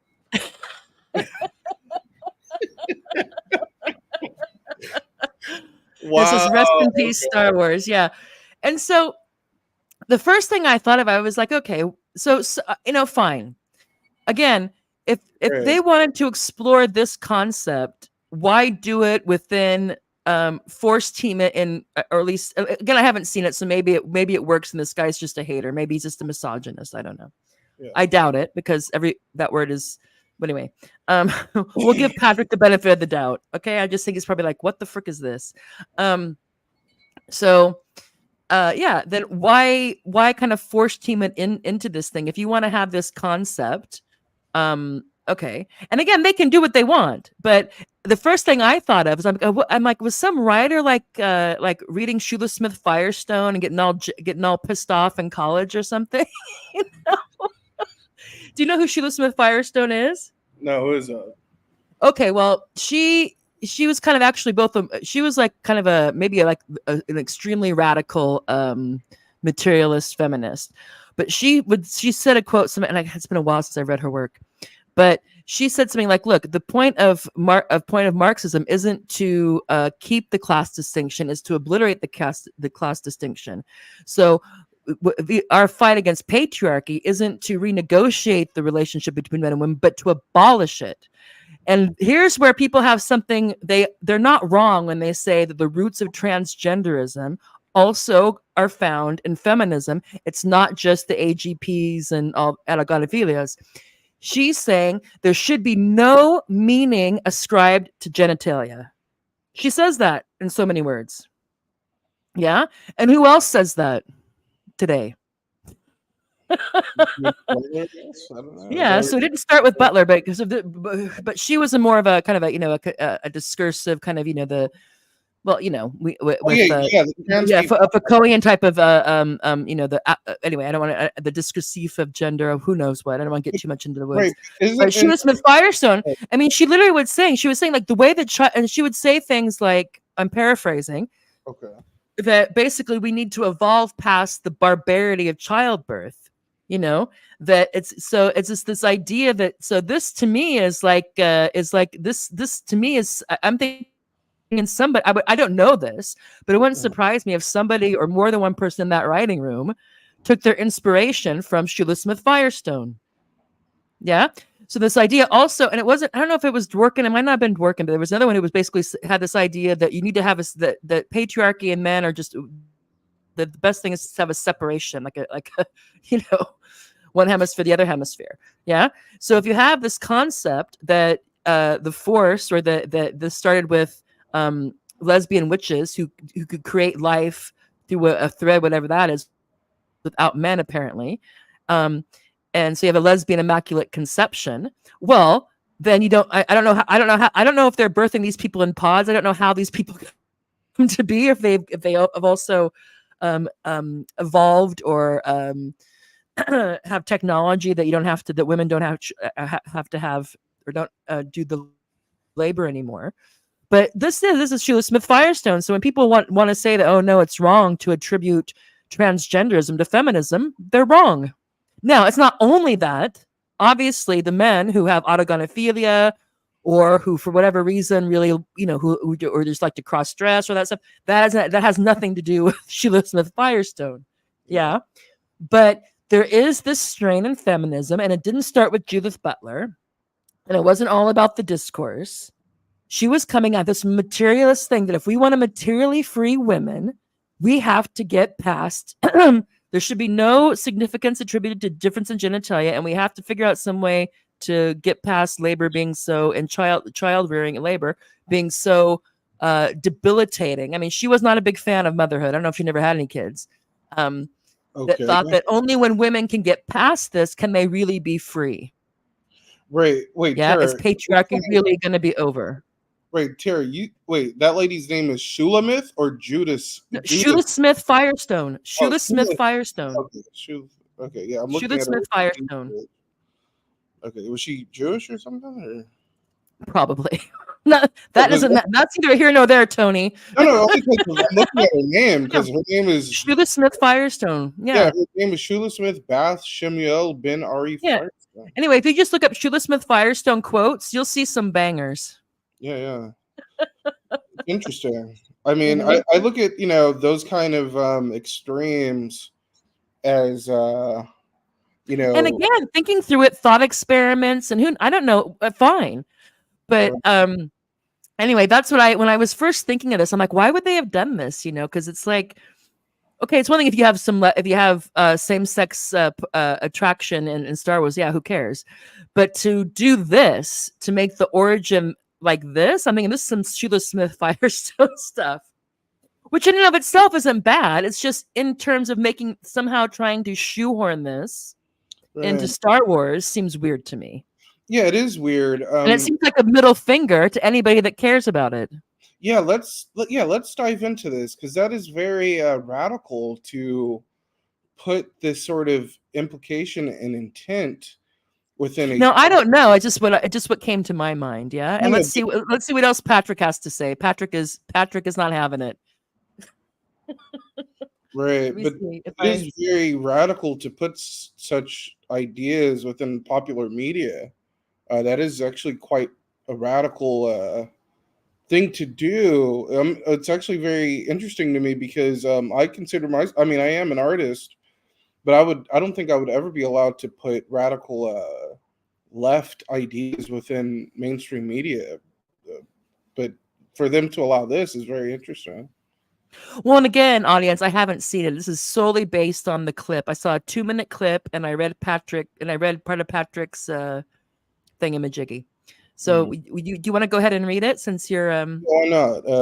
Okay. The bastardization, the mockery, the pissing on George Lucas's legacy is finally complete. There's no coming back after this. There's no way they can fix this. Star Wars is over. Rip Star Wars. #the Acolyte. Congratulations, Kathleen Kennedy, Leslie Heeland, Ryan Johnson, J.J. Abrams, and yes, even you, Dave Filoni. All of you are responsible for killing Star Wars. I hope you are satisfied. Oh, you want me to continue to read it? Yeah, please. All right. Okay. Another person, Patrick Hayes, was all like, that's not what I took from it. It's perfectly reasonable for a group of non-Jedi Force sensitives to understand the Force in their own way, even if it's wrong. It's also plausible. I'm sorry, because it's funny that they're talking about Patrick is a woke bro, baby. Patrick is trying to be cool, which is fine. Again, I haven't seen it. Let's see what Patrick says. Yeah. It's also Patrick has been to feminist boot camp. Right. It's also plausible that there are other Force-born children. The Jedi and Sith don't have exclusive rights over it. Oh, there you go. Jedi privilege. Jedi privilege. And then some other guy. I told you that Yoda is a motherfucker. You know what? I knew he was a patriarchal, misogynist SOB. And Mace Windu, we see you. We see you, Mace. Go ahead. Yeah, this other guy is all like, it's okay to be white and straight. Another man is all like, I can just imagine how much you guys would hate the old Republic lore if the Acolyte bothers you this much. And then someone else this is the only way this comes back is to have at Elon Musk buy Star Wars. Oh, Jesus. And we memory hole these recent abominations. Yes, Daddy Elon will make it all better. If Elon Musk could just buy whatever we don't like and then refurbish it to our liking, then it would be then the world would be good. Talk about your father of the horde, right? Yeah. Yeah. Yeah, Daniel Tutt should be talking to this guy, not to Haz al-Din's followers. Exactly, right? Somebody else. Good call. Excellent callback, by the way, Tony. Yeah, I have my father of the horde. This other person wrote, this seems a tad much. I mean, you could ostensibly just own the Star Wars you like and forget anything else exists. Possibly a good strategy? I don't even know what that person means. Yeah. And then, what the hell? Some ass. Some a-hole was all like, trans wars? And then another person wrote, actually, midichlorians killed Star Wars. It's actually funny. And then I think this is a woman. Oh no, this is a guy. Jay of House X. Right. I'm sorry. His profile pic. This is hilarious. Yeah, it did. I mean, it looks like a chick in that profile. Okay. I can't believe Darth Maul has 2 moms. No, it's 2 Space Witch moms. Dude, I'm gonna have to like that one. That's a good one. Right, yeah, that's excellent. So basically this, and they showed the 3 fates from the Disney Hercules movie. Yeah. Which is actually one of my favorite movies when I was a kid. But Yeah. But Let's wow, see this what is else. People have lots of feelings about this. yeah, this is a long thread. Rosary Warrior John F. Trent writes, he tweets, Rosary Warrior? he tweets, I guess we have a Catholic in the midst. Darth Plagueis never created life. That's a lie. Sidious told to seduce Anakin to the dark side. And then some guy named what's this? Javier. Just read. You don't have to read the name. You can just read their coffin bolted, wielded, chained, buried in trench, covered in concrete, and set on fire. Good job. He's not a fan. Yeah, he's not. These people are desperate to rewrite history, even fictional history, to change the reality that the black race has accomplished very little when compared to other races. Rather than change their culture to improve the statistic, they make up fairy tales. It's mine. Sorry, my kid's back in here. No, it's Go ahead. Anakin was made by immaculate conception. So a different force-sensitive culture used the force to do the same thing. What am I missing here? LOL. The hate is so silly, it's mind-boggling. And then now this I have to read the name on this one because this is just hilarious. So this profile named "Capitalism Loves Climate Chaos" wrote, "Woke ideology like this is how the elite scuttle any real reform." Is that you? Is that you using a burner account? No, it's not. It's not. Should we give him a like? Yeah, why not? Yeah. Somebody had to give that person a like. Yeah, dude. Yeah. Well, it looks like we have a werewolf too. Professor Lycan. Looks like we have a werewolf tweeting. Not much diversity. That's ironic coming from a werewolf, but none of them overweight. Very. I see. He's being. Was anybody missing a limb? I want to know. Oh, jeez. Oh, that brought. You know what that brought in my mind? That book there. Oh no. The Acolyte, the great salty KGB agent. Right. Just too strong. Wow, these guys are really salty KGB. Oh, these dudes are really I mean, I'm not personally threatened by that shit, but I can see, I guess maybe this is mild. Just 2 strong females using the force to make a child. There's nothing wrong with that. Scissoring. Right. No, that's a standard same-sex enjoyment. Yeah, I just want to clear up for our audience because I know I've made my criticisms and things, but I'm not like these people. I'm not personally threatened by lesbians or lesbian characters or whatever the hell. That's fine. They're part of life as well, but at the same time, I think the issue here is fuck it. I'll just excuse my language. No, but I would say having lesbian characters is not the same as having the force being like spun by some mystical all-woman thread. Right. I mean, you know what I mean? That's a bit different. And I don't know if they were lesbians or not, because again, I haven't seen it. Well, I it's mean, all women, but again, I'm all basing this on the fact that I grew up watching. Xena, and Xena was what Now there was lesbian undertones in Xena, obviously, with her and Gabrielle, and even with like her and Calypso. But Xena, if her romantic relationships all were with men. She had kids. Yeah, but I don't think this is about LGB. I think this is about them rewriting that. Like, Pelagius is out. It was this group. It was like this group of women who, and they were the ones that kind of created life. Yeah. They immaculate conception, something called the thread, and that has, as far as I am aware, has no root in anything that existed in Star Wars before this show, and I don't know. So I think there's the problem. If it was just some guys have an issue with a lesbian couple, then that'd be easy to dismiss. Like, yeah, whatever, who cares? But I don't think that's the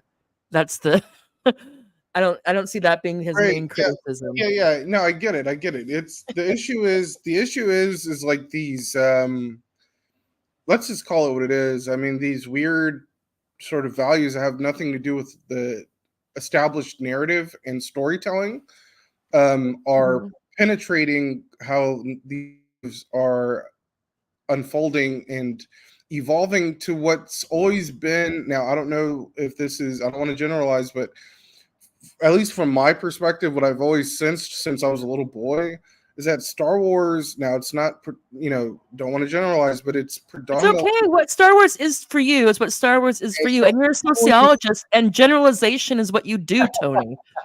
Well, Star Wars. We all know that there are exceptions.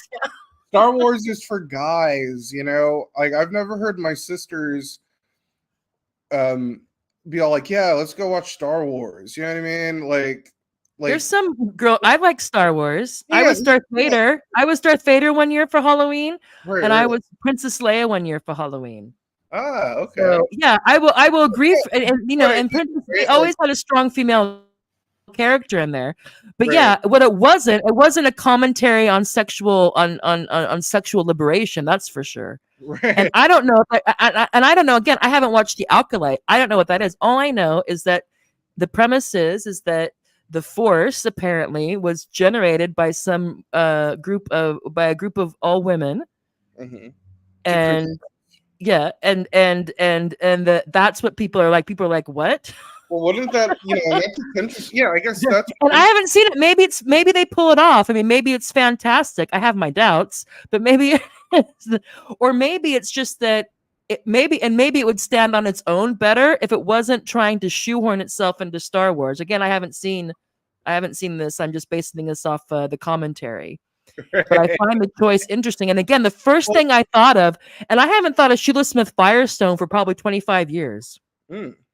Maybe more. I mean, I read some of her stuff in undergrad, because when I was doing, I minored in women's studies, also minored in literature studies, because I didn't know what I wanted to do. Majored in sociology for my undergrad, so I read some of Shulamith Firestone. I haven't thought about her for decades, and it's the first thing that popped into my mind when I saw that guy's clip. Now that could just be me. And the fact is, of making a sci-fi thing around, or making a fantasy movie or a sci-fi or what would you call it, like mystical realism. So it could be set in like contemporary times, but not be of contemporary times. Based on her work, would be a fantastic work of art and political work of art. But it's again shoehorning it, if that's indeed what they did, into Star Wars, which seems really odd to me. That's my whole. I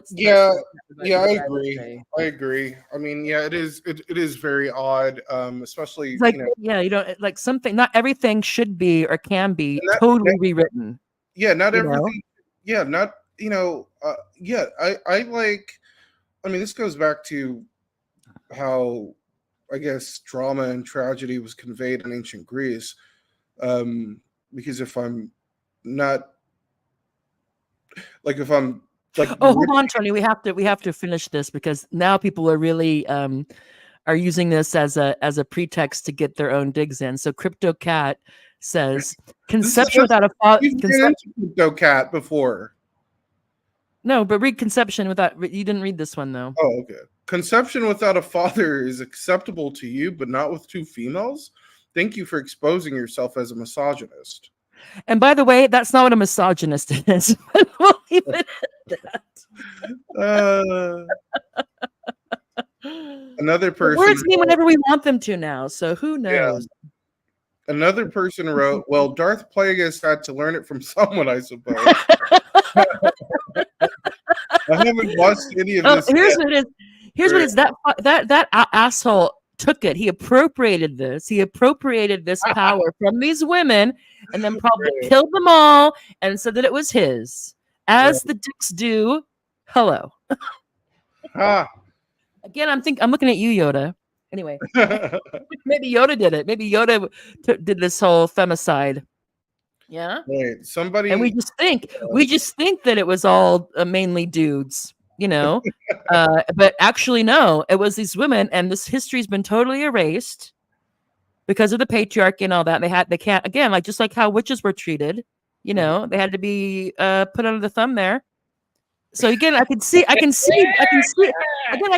why people would do this, but again, to do it, I don't know. I guess I don't know. I'd have to see it. Maybe now I have to see it to see if it's as Well, I mean, I saw what that woman ham-fisted as people are saying. Well, hold on though, because I saw that young woman. I saw the clip of her going on that Daily Show. God, I hate that show. But I've never liked it. But I'll table that. But that young woman, Amanda Steinberg or something. She's I guess she's mixed race, but she identifies as African American. But oh my God.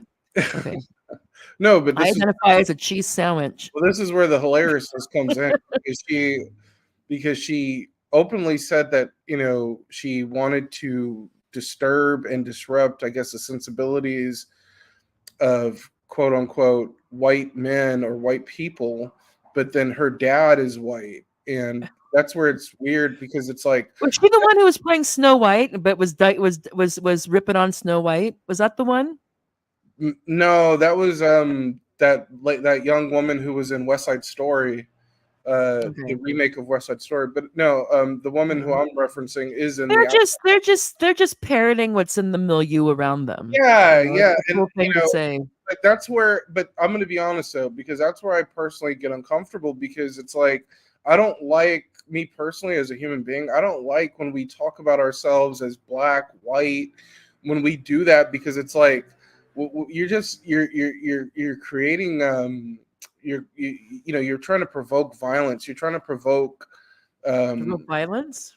Yeah, because you know when you say shit like that on you know when you make things tribal like that, you negate any sort of friendship, you negate any sort of opening, you negate any sort of dialogue between human beings. And I don't like that because it makes me feel like, okay, well, I'm not black, I'm not white. Where the fuck do I fit in? You know? So it's like, that's why I don't like stuff like that because it's like, I don't want to be a part of a tribe. I want to belong to humanity as a whole. I like my African American friends. I like my white American friends. I don't want us being like, okay, this is just for black people. This is just for white people. You understand what I'm saying? Yeah, but of course you're going to have those things, and that's fine. But I think what you're talking about is identity politics. When identity politics fits into these boxes and these niche, it's a slippery. We see it. It's a slippery slope to dehumanizing. It's a slippery slope to actually fascism. You can make the argument because you have identity politics, and again, we have this thing. I'll use the example of what's going on with the Party of Women and the gender criticals or the whatever you want to call them, the people who were have been saying that these people who say trans rights or human rights unthinkingly or trans women or women need to realize what a problem this poses in terms of women's rights and also children safeguarding and all this stuff. I don't want to get too much into that. Now, after October 7th happened, a lot of these people turned into, or maybe they always were, like, you know, Zionists and saying, basically parroting anything that the IDF says. I had to part ways with them. And you have people say, well, but, you know, women this, women that. I'm like, what about Palestinian women? What about this woman? It's like, look, I try not to hold women to different standards than men and vice versa. Yeah. So I'm all for women's rights, obviously. We'd have to say like what that is and what that isn't, and of course those would extend to all women, not just women who I look like or who I identify with or whatever that means. But it's like, no, I don't have to choose. I don't have to say, well, the women's issue is more important than the Israel-Palestine issue. So I'm just going to pretend that these women aren't like saying the most racist, craziest bullshit I've heard, and I'm going to rock with them. It's like, no. And it's also like, not that I want like them to like be purged or whatever like that. It's like, look, it's like no, and I don't see these things as contradictory. You know, it's like the fact that I know, I don't pretend that that whatever gender identity someone concocts in their mind or performs is in any way more important than their biological sex. and that I'm not going to call a guy who his dingo gets a tingle when he puts on a dress a woman to be nice, does not mean that for some reason if somehow like I have to pretend that the women and the men who I used to be in coalition with on this issue, who turned out to be, I guess, apparently, I don't know, radical, like Islamophobes, and I mean, just, you can't, the things they say, it's amazing to me. It's like, no, I can't, I don't. It doesn't mean I don't care about those issues anymore. It just means that, there's, I can't. There's certain things I don't mess with, and I don't mess with people who don't care about a group of people being genocided. Sorry. There's certain things I cannot get past, and that is one of them. Now, right. And so this identity politics, like, oh well, but men said men or women. It's like, this is not. It's like, and it's so ridiculous. It's like, okay, for example, also, it's just the idea that somehow, I'm a woman, so I'm never going to challenge or be critical of a woman, or I'm not going to be critical of a woman who's saying disgusting things about Palestinians the same way I'd be critical of a man who's doing it. Ridiculous. And it's also this. It's just like this. It becomes in this thing that when you get this group thing, and if you're going to have an identity, there has to be there has to be others that you identify in opposition to or in competition with. And we all know this, and it's the death knell of universal politics. It's the death knell of class politics. Yeah. Of anti-imperialist politics. You have people who are saying, well, yeah, whatever, but they, the Hamas doesn't like gay people or something. It's like, oh, so we should kill them all? Are you freaking out of your mind, you gay fascist fuck? Sorry. yeah, you're right. Sorry. And one thing we know for sure is that your sexuality or your gender doesn't tell us anything about whether or not you're a piece of shit human being or not. I mean, that is true. I mean, totally clear. Totally clear. And also, if you're a man or a woman, also not going to tell me much. So it's just this. So I agree with this. Like they go, I identify as this and I identify as that. And of course, I think a lot of this starts in a good place. There was a lot of areas that were quite white and quite male. Yeah. Obviously. Also, we'll leave class to the side of it for a while. So it's fine. Kind of like Bridgerton. But then you get this thing that they're like, they use it. And then you get this thing like they get different, that each company that does it gets a higher score. And then it just becomes like this total, it becomes just like this total, superficiality, this like United Colors of Benetton, this idea that somehow it's better if we're bombing people, if it's somehow better if we're droning people in some other country, if the drone operator is transgender. It's like, well, who gives a shit? Right. Yeah, that's the the Navy launched an all LGBTQ submarine unit. It's like, oh, well, good. Those nuclear warheads are fantastic. Like, what? And I'm sorry, I know gay people don't all act like that, but it's just the most craziest stuff. So yeah, I don't know. I might have to watch it to see if the Shulamith Firestone thing bears out. If there's more evidence that somebody was trying to riff on her.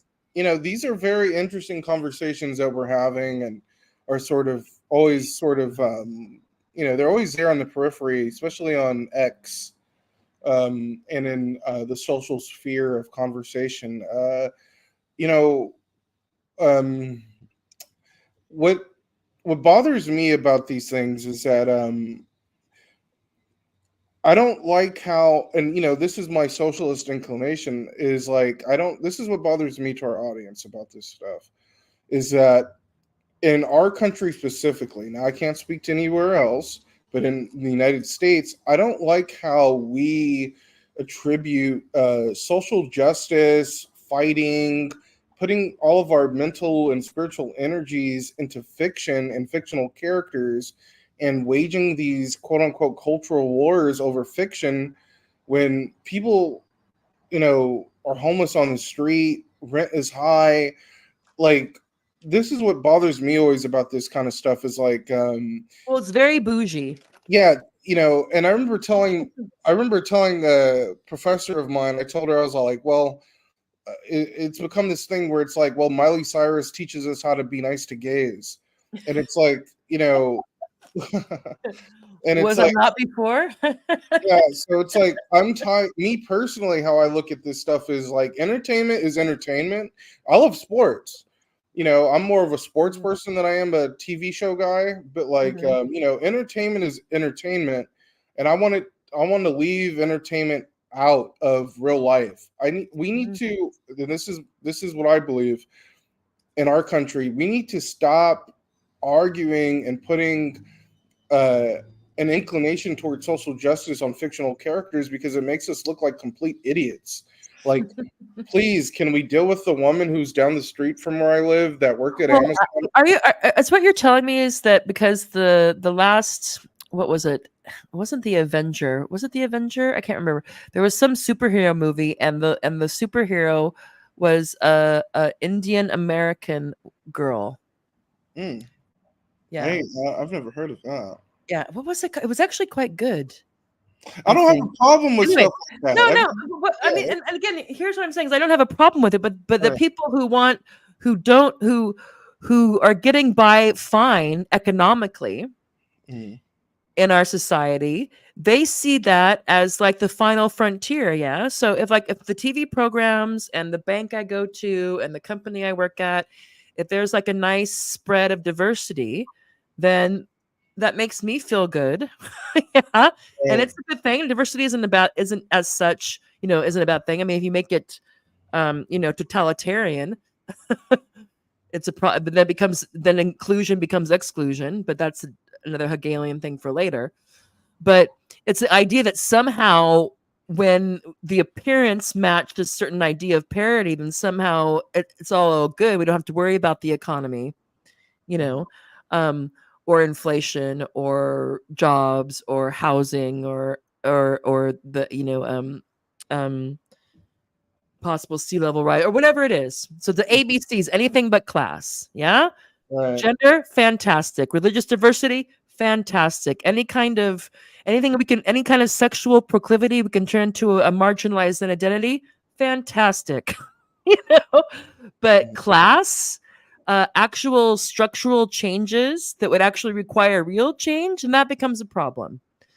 But I think that a lot of the people, and it's not that it's bad, some of this stuff, but it just is so like, please, they get so excited, these fights about, if Oscars are if the Oscars are still too white, Right. Yeah. And it's like, and it's like, well, okay, is that really the issue now? I mean, I don't know. To me, it's like, obviously, if you, it's good that you have. I'm not going to say it's necessarily a bad thing, but it's like, what about all the other people who work in the entertainment industry who are probably getting screwed and have, don't have regular contract work, or the people who aren't celebrities who get screwed because of the streaming stuff or whatever it is. Right. And it's just like, come on, it's like the small percentage of people. And it's just like, really? And it's also the fact that if you have so if you have a certain amount of movies that get made from the larger and medium-sized studios, and then you have a more diverse acting pool, but if you still have the same garbage being churned out story-wise, I mean, it's kind of like, I love Kevin Hart, but really, is he like somehow, broadening the horizon of showing us more on film about the African American experience?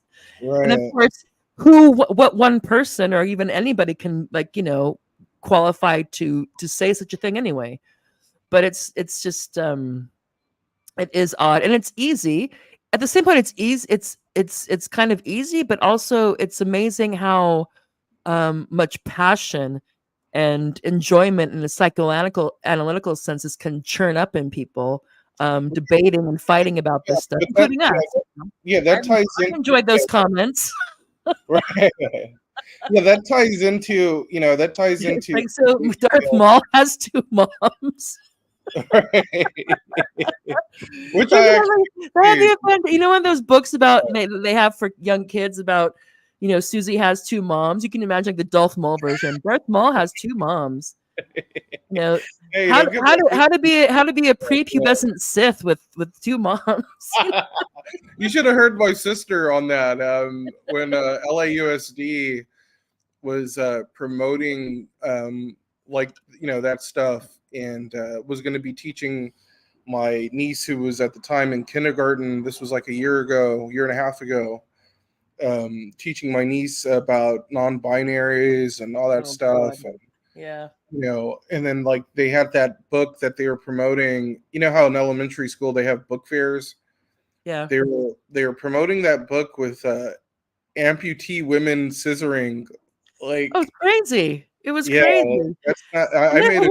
Here's like, how does this happen? How does it happen? It's some misguided gender studies student. I guarantee it. Some frustrated, some incel lesbian wrote that shit. That's my guess. And it's like this idea that somehow kids need to know about all these sexual positions. Right. Why? I mean, these people clearly don't have kids. And I'm not going to say that my 3 kids are representative, but even to this day, if something somewhat suggestive comes on the TV screen, they don't want any part of that if their dad or me are in the room. Yeah. And this idea that somehow they need to know about sexual positions, need to know about all these made up genders. It's like, please, you're confusing them. Yeah, very You're much. confusing them. If someone has a question, yeah, they can bring it to the teacher or to their mom or their dad, and then fine. But the idea that somehow one person has an alternative family, ergo we have to make it seem like it's normal, or that not normal, like in terms of like the norm. Right. Oh, in order for Susie and Paul and Jamal to understand about 2 dads and 2 moms, they also need to know how they fuck. No, they don't. No, they really don't. Not at that age. They really don't. No, they also need to know how the the regular the penis and the vagina action goes either at that age. So it's just crazy, and they're so convinced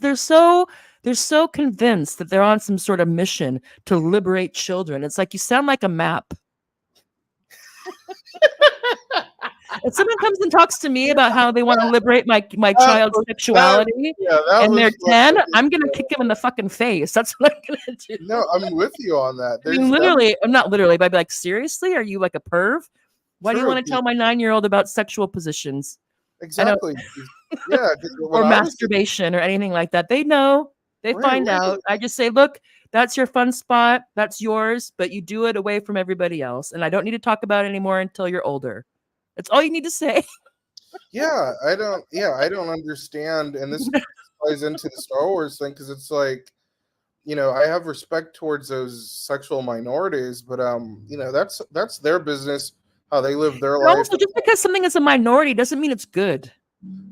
And just because something is a majority doesn't mean that it's good. It's so ridiculous. It's like, oh, I used to have to live in fear. I wouldn't be able to, like these guys who decide they have to let the woman out at 60. And it's like, what you're telling me is that you totally let a fixation take over your life. Right. There's certain things that I like. Does that mean I should be able to do them 24/7 any place that I'm at? No. It's the same thing. It's like, if you like to dress up as a woman, that's cool. It doesn't mean you need to do it every place that you are, and we have to call you ma'am. No, I hear you. I mean, yeah, you're oppressed. Yeah. Oh, I'm being oppressed because I can't live out my fantasy 24/7. No, you can't. No, you really shouldn't. Okay. Yeah, I had a and I shouldn't live out my fantasies 24/7. Good God Almighty. To our audience, this is where for our audience, I get sort of lost in the loop, so to speak, with all this, because I had a friend, she told me that she wanted to self-identify as an elf, and I was like, wait, you're putting, well, hold on. I was like, Lord of the Rings? Well, hold on. I was like, wait, you're putting me on, aren't you? And she's like, no, I'm being serious. Like, I want to identify as an elf, and I'm gonna go get. I was born as an elf. There's an elf inside me. Right. She's like, I'm gonna go to the doctor, for the doctor can fix my ears to make them pointy. And I was like, okay. And I was like, okay, that's that's rad. I was like, okay, you're gonna be an elf. Like, you know what I mean? But this is where I get lost in the sauce with all this stuff, because it's like, when Tara right now said, oh, it was some fat lesbian incel who writes this kind of stuff. I didn't say fat. I said I said frustrated. Oh, I'm sorry. Internally, I saw My theory. Internally, I saw my gender studies professor, who, God bless her, but she fits the bill. Now I thought she was young, but she told us that she's 50, and that it took her over 10 years to do her PhD. But she fits the bill almost exactly to what Tara just described, visually and everything. And I kind of always wonder, because like with these kind of people, especially with her, because she didn't have a man, but she wasn't gay or anything, but it was just like, so I kind of wonder, like, okay, you don't have a man, like, what are you doing? Like the spatial dynamics of these people, because it's like, are they just living life completely fucking alone? I think that also drives part of, like, how they write, because it's like, well, if you're dealing with a woman or a man, if you're dealing with these people who are, this is a 50, it took them 10 years to do a PhD and they're 50 years old. Well, that can happen, yeah. Yeah, and but she dresses like she's like 23, but like so you get these people who, they're living as like secular ascetic scribes. You know what I mean? So it's like, and they're going to tell us about sexuality. Yeah, exactly. And it's fine if you preface the fact that this is a theoretical exercise for you, right? And it could be, and for some of them maybe it's practice, but it's this idea. I'm always very suspicious, almost like the people who are talking the most about sex and obsessing the most about their gender identity. I have to wonder, like, if they're actually having any actual contact with another person. Right, like physical contact with another person. And I think there's a lot of loneliness. I don't think it's just men, a group of men who would like to have physical intimacy, whether it be with a man or a woman, and for whatever reason cannot. But this idea all of a sudden that somehow we have to target grade school students and they have to be made aware of all the sexually explicit content is just bizarre to me. It is bizarre. I mean, and I'm not a prude, I let and like, I'm not going to say that how I raised my kids was perfect, but I get, like, for example, in terms of their body, I just like utilitarian. What they need to know, then I tell them. The other stuff, I follow their lead. Yeah. If they ask me something, or if they say something, or something's going, then I'll be like, okay. And then you can sense where you've told them enough, where they really don't want to hear anymore. And it's like, yeah, I think at a certain age, and for me, at a certain age, it's about them realizing about bodily autonomy, about there's certain things that nobody should be asking you about, and nobody should be touching, unless it's like a doctor situation or it's a mom or something, and then then a parent would be there. So just so they have the permission to say no, even if it's someone who they've been encouraged to listen to, that's important. But all of this mechanics, I mean, they're going to teach stuff. They apply kids with this stuff that, I mean, there's adults who have no idea what's going on, who have no idea. I mean, who can say definitively what they like and what they don't like, and what they may like or not like 10 years from now? With this person, they might like this, but with that person, they might not like that. It's crazy. And they've made it this mission. Some people made it a mission. They really want this radical sex education that just seems bizarre to me. It's like, who are you trying to save here? Who is this for? I think, it goes back to, I think everybody's a Puritan from the 1800s or something. I'm like, no, not really. Right. I think this touches on two things. It touches We're on, far afield from Star Wars now. That's okay. Yeah, but it touches on two things. I tweeted out a few days back. I tweeted out that life is never in a personal level. Life is never this ideological. Tara just proved it by how she just described how she raises her kids, which was the same way my mom and dad raised us. So it's like, life is never that. Life is never personally interjected with ideology to that extreme. and then secondly, I think we need to have a frank conversation with these types, because it's like, I don't think, from what I've observed from them, these are people who are living alone. These are like, let's just call a spade a spade.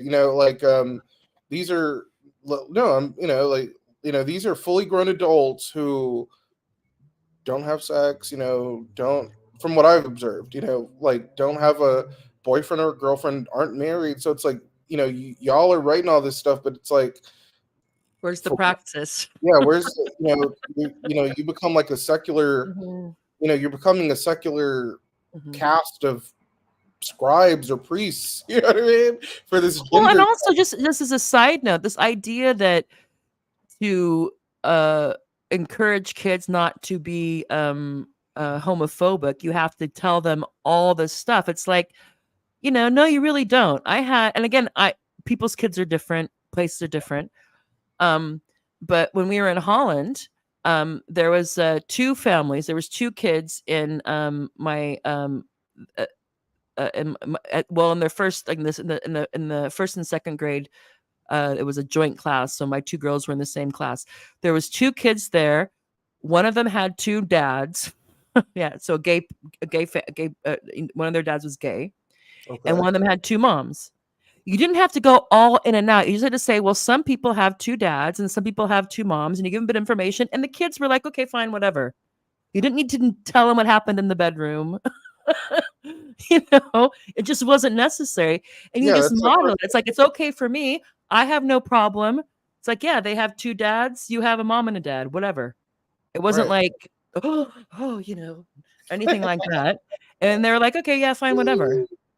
And so this idea that somehow you have to go into this whole thing, like in elementary school or primary school, is I don't get, the theory doesn't hold up for me, and it's all activism.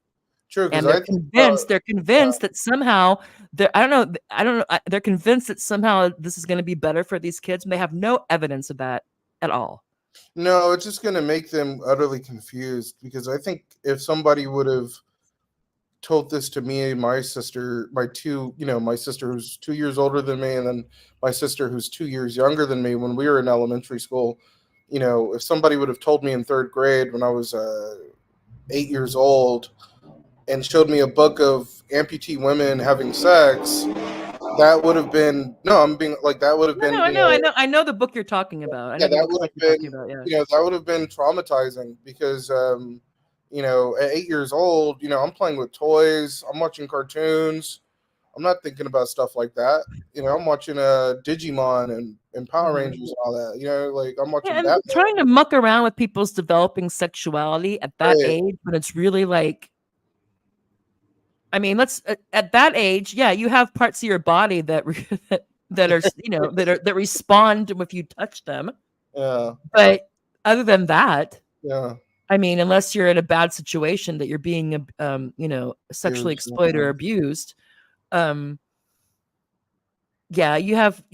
I remember, this is a side note, but I remember, was it a few years ago? I think one of my kids was 10 or something, and they came home and she was like, yeah, I don't know, I think I might be bisexual, but I'm not sure, and I'm like, well, what are you talking about? And then they had some sort of class about LGBT class, and so now these kids are trying to figure out which box they're in, and I was just like, good God on a stick. I just said, don't worry about it, you'll know when you know. Right.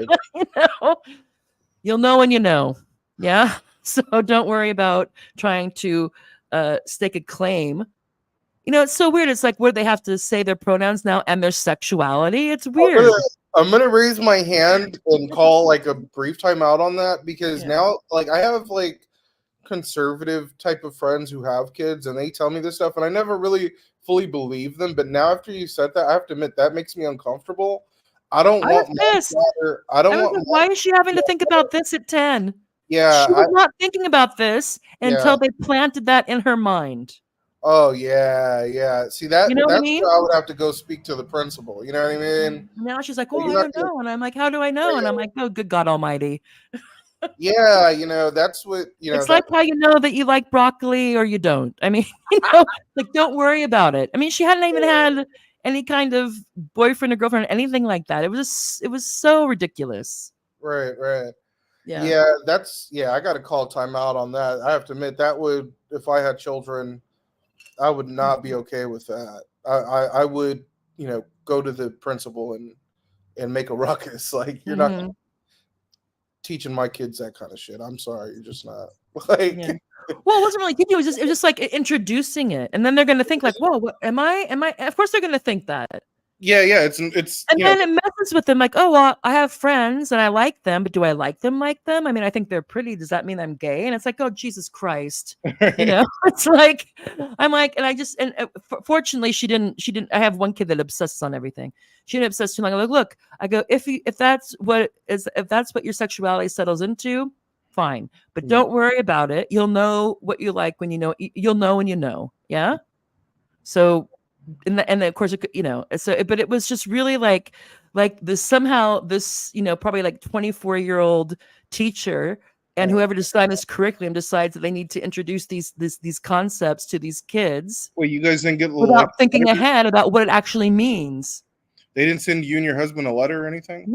No. Oh yeah, see, that's where I would have to have gone down to the school. Like, you guys are. But they didn't show them that crazy book, but. Right. Yeah, but not sending out a letter to notify parents. Hey, excuse me, because I remember when I was. Because apparently this is just like this is what the set curriculum is for for these classes. Yeah, because they have like physical education and social something or other, where it's PE, but every once in a while they have like the sex ed class. They talk about drugs, they talk about this, they talk about whatever. And apparently they have one where they talk about bisexuality, homosexuality, heterosexuality, and transsexuality. Okay. Whoa. In primary school? Right. That's very yeah. I wouldn't even be okay with that if my 7th grader was in that, but that's just me. But well, and it's all about because they want to encourage tolerance and inclusivity. Yeah, no, I think again, like certain I'm like, things. was there like a rush of homophobia in the school that I wasn't aware of? Right. I mean, what's happening? Yeah, what's interesting about this, because it's like I have an old friend who I grew up with, and she's an out lesbian. And I was like, we were talking, and I was like, wait a second. So how did you, not to be disrespectful, but how did you become this way? Like, what? How did you know? Yeah. And she told me that when we all used to play, together, that's she knew back then. And I was like, oh, okay. She's like, that's when I knew. And I was like, okay, yeah, no, I dig it, And, so, yeah, respect. You get me? If you knew back then when you were 6 years old, that's fine, 7, Yeah, 8. but I would want to say, like, if you're looking back at your 6-year-old self and saying that, I'm not saying that people at that age can't know that they're like, yeah, I don't think that I'm, like, there's that whatever that they like girls instead of boys. But what that means at 6 and what that means at 16 are not the same thing, or what it means at 26. Right. Well, that would be my point. Let me. Are you familiar with Dwayne Wade, the Hall of Fame basketball player? Oh yeah. Okay. Well, he has that trans daughter, and I was watching this interview. He went on this podcast with a bunch of retired football players, and he said that he knew when his baby was like 2-3 years old that his son was gay, you know what I mean? Like, he could see it. Yeah. And so I think, in a nuanced perspective towards all this, I think there is definitely like some, you are kind of born with that, or you are born that way. You know what I mean? Well, yeah, I'm not disputing that. What I'm saying is that if, let's say that, because I've never been sexually attracted to a woman, so we could say I was born that way, but it wasn't like I was born actively heterosexual. You know what I mean? Yes, I do. That's what so we develop. I mean, it's over time. So I'm not saying that people who say who are like, yeah, that there could be whatever you want to call it, like effeminate boys and masculine girls, and that oftentimes they it's not surprising when they were gay to say, so they were fine. I'm not disputing that. What I'm saying is that even then, I wouldn't be for being explicitly having explicit more explicit sex ed for gay kids, any kids. It's, there's certain things you need to Yes, know some things are and personal. age appropriate, and Mhm. then it's just like Yeah, I just find this kind of 10-year-old, yeah, and you'd expect you'd hope the right. parents would be sensitive to that, and then also you would hope if they have a family who's not, who seems to be very critical of their let's say gender non-conforming behaviors, to Mhm. use the parlance of our time, then yeah, it's good. There's other places that they can go, that they can find, that they can feel like they don't have to hide or to feel bad about how they are. I have no problem at all with that. Of course not.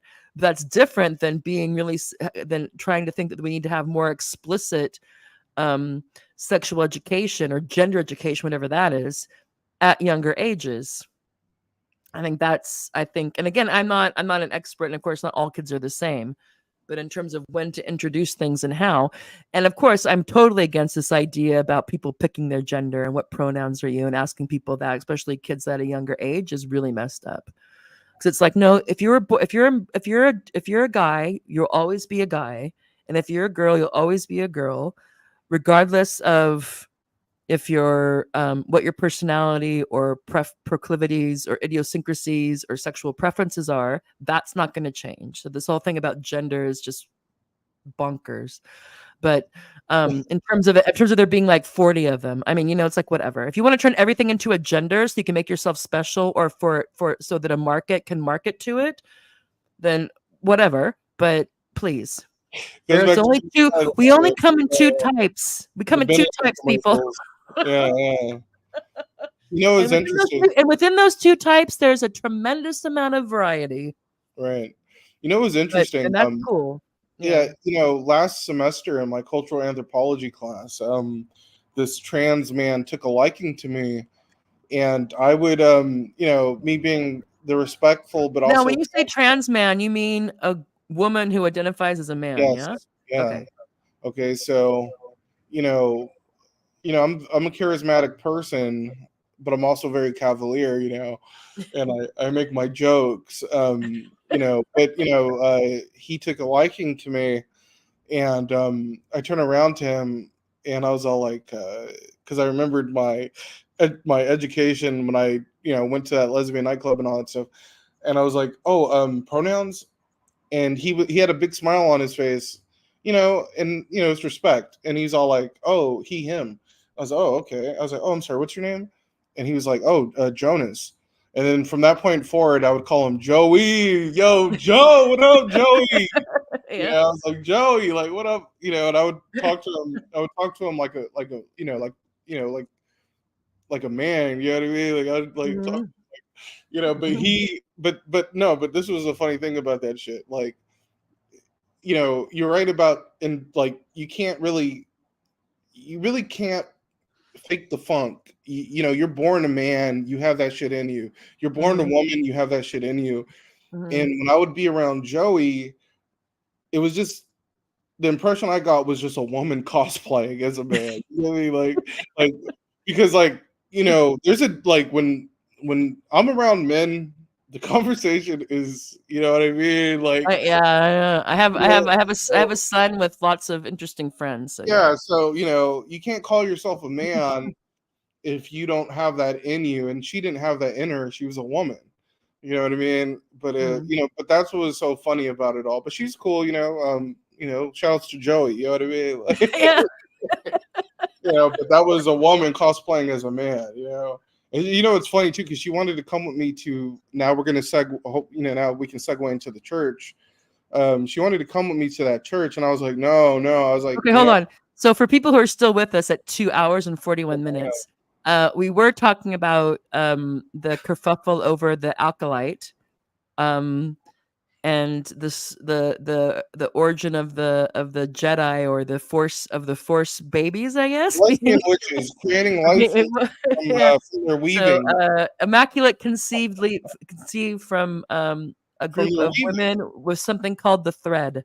Right. Which is isn't that And such people, a feminist thing though? The thread. I mean, didn't that if I remember correctly from one of my art classes, a group of feminist women here in downtown LA appropriated a building, and they did all that knitting and all that kind of stuff. So maybe that's was it like some sort of feminine? So yeah, there you go. So like a knitting circle, but they were knitting force sensitive babies. yeah. Again, we haven't watched The Acolyte, so I'm guessing a lot of this is left to exposition. We don't really know. They're probably fairly like thin on the science of it all. Mhm. It's like I'm guessing there wasn't some sort of pot with like a brew. There must have been something going. I mean, I don't know, or how much it was just like storytelling, like back in the original. I don't know. I'm gonna have to watch it to see if it's if there's anything redeemable about it, or maybe it's great and they're just being, I don't know. I have my speculations about how Star Warsy this is, except for the fact that you're using the vestments of Star Wars. You're talking about the Force and maybe this type of thing. Well, yeah, the Transforce. It's the yeah. Who knows?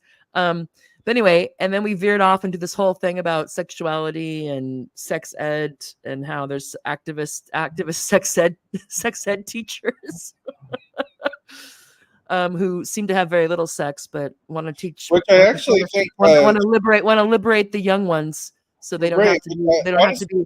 They want to liberate. They want to liberate They want to liberate the youth from the constraints of heteronormativity. Even though without heteronormativity, our species wouldn't be around very long. Because as of yet, we don't have Force witches who can produce babies with their mind. I guess I don't know. Yeah. Anyway, and now we're going to transition to Tony's study. He had to do a study for I had to do an ethnography on that church. He had to do an ethnography of a church, and he did one of an evangelical one. And now on to Tony. Tell us about your thing. Right. So how this would tie into all of this, right? I did this ethnography on a charismatic church.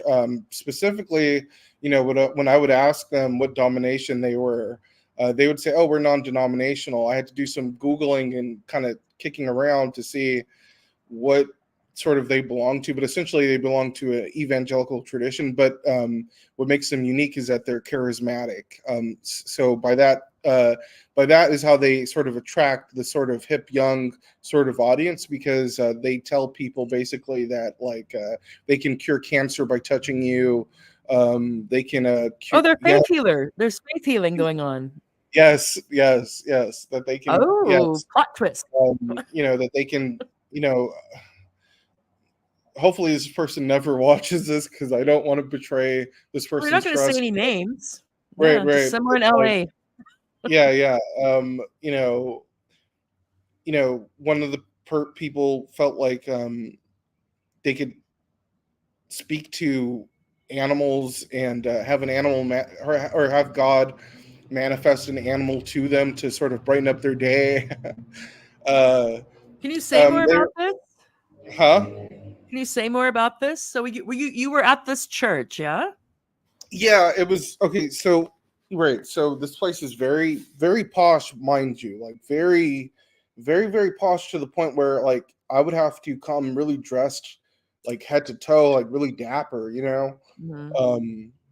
It's very dapper. It's very fresh. It's very young. The sort of demographics are multicultural and multi-ethnic, multiracial, and but very young and hip. Mm-hmm. You see people who do have like cool tattoos. You see people who now there was this one person who works in the fashion industry and actually works with Kanye West. Yeah. It was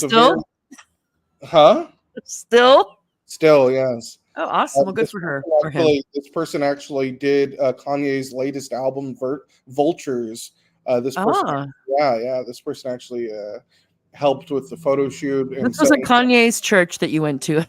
God, no. Is that still going, or is that defunct? I think that's defunct.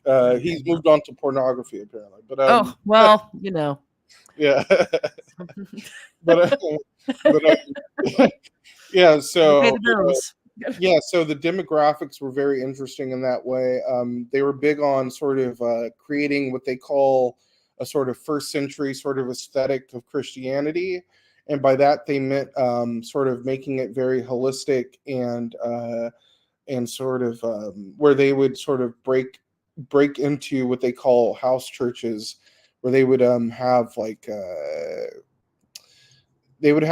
okay, so you go to church on the specific day of Sunday, but then on any day of the week you would go to your designated house church to meet with different people to engage not simply in Bible study and stuff like that, but to engage in sort of like conversation about different aspects of the Christian Bible, different aspects of even the Jewish Bible. And so when you say house church, like somebody's house or? At somebody's house. Okay. You go to someone's house and there would be like, a group of people. Like a meeting. Yeah, like a meeting, you know what I mean? Like a PTA Mhm. meeting or something like that, right? Yeah. Right. So, it was very interesting, and then like sort of engaging with the folks on a interpersonal level. That's when sort of the aspects that we see of struggle and mental health that we would, as people like us, would attribute to sort of, the phenomena of like late capitalism, stuff like that. That's when that stuff started to rear its head. There were people who were unemployed and dealing with that fallout. There are people who were struggling with housing. There were people who were struggling with, again, loneliness, not having a mate specifically, and stuff like that. And so they would utilize the charismaticness of the sort of that church to sort of blanket and sort of like blunt the sort of larger mental health effects of those issues. But it was always in like this very hokey pokey, like oh shucks kind of like Oh, it's really too bad that I don't have a job, and it's really too bad that I don't have. God is good. God is good. Yeah, it was like a very sort of aw shucks. Like they were like, because even though you're dealing with did you feel there was tight bonds here, or did you feel it was kind of like a pyramid scheme or something, or did you feel like it was? Okay, well, I'll get into that. So there is definitely like, I have to admit, because my professor and then another professor kept asking me, they were worried that I was getting involved with a cult. And I was like, well, hey. Bonus, that's even better research. Yeah. If you stumbled upon a cult. Yeah. Because there was definitely like this strong. Although everything's called a cult these days, so it's yeah. A bit, well, there was definitely this heavy, strong in-group mentality towards obedience. Was there some person that had all the women or all the men, or was it fairly? Oh well, here's the thing. Here's the thing about that. Okay, so this place. Now we've all been to. I'm assuming that our audience, we've all been to churches and all that kind of stuff, and we all know the people look normal, but this church, and God is my witness, this church, the women at this church all looked like Victoria's Secret supermodels. Really? Yes. How did that happen? Or is that just how LA is? Like falling off trees like that? No, because that was like very interesting about the place. Like, and I mean, there was some knockouts. Like the majority of women, not a little bit, not maybe 6 or 7. Like the majority of women, and especially the women I interviewed, look like supermodels. And I always thought that was fishy. But there was this strong in-group sort of obedience to like.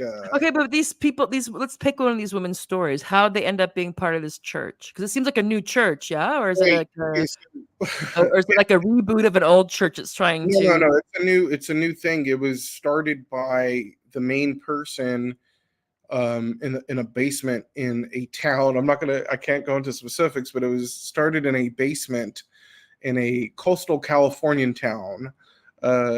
and then it Charlie Sheen? No, I'm sorry.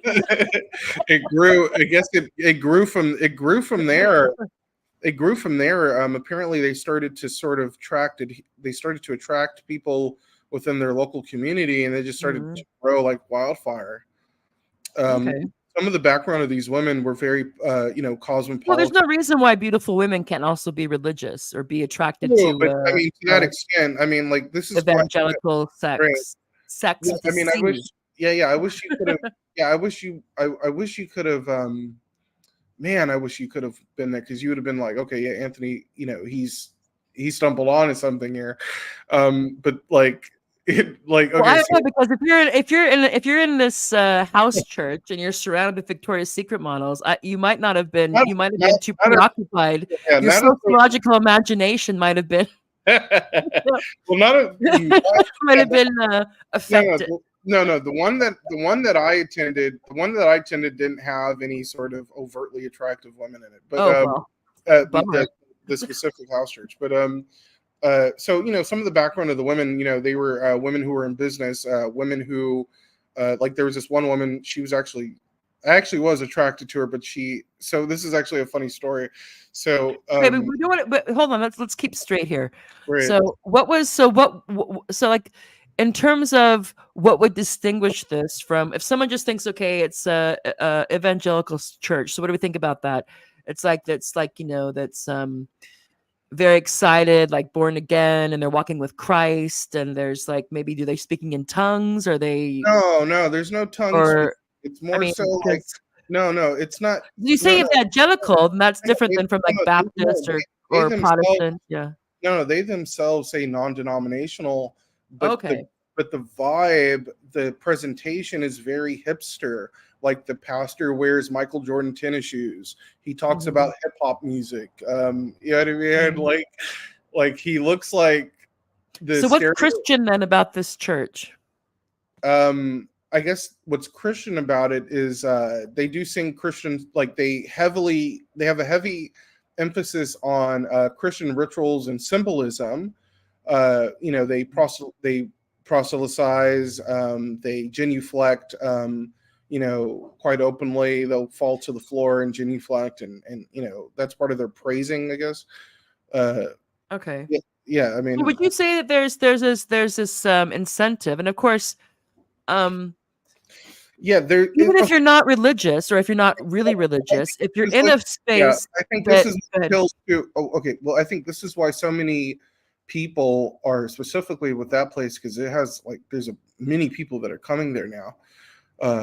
Is that it blends? So with the pastors, and they're all people around my age or a little bit older than me. Mm-hmm. What they do is they blend the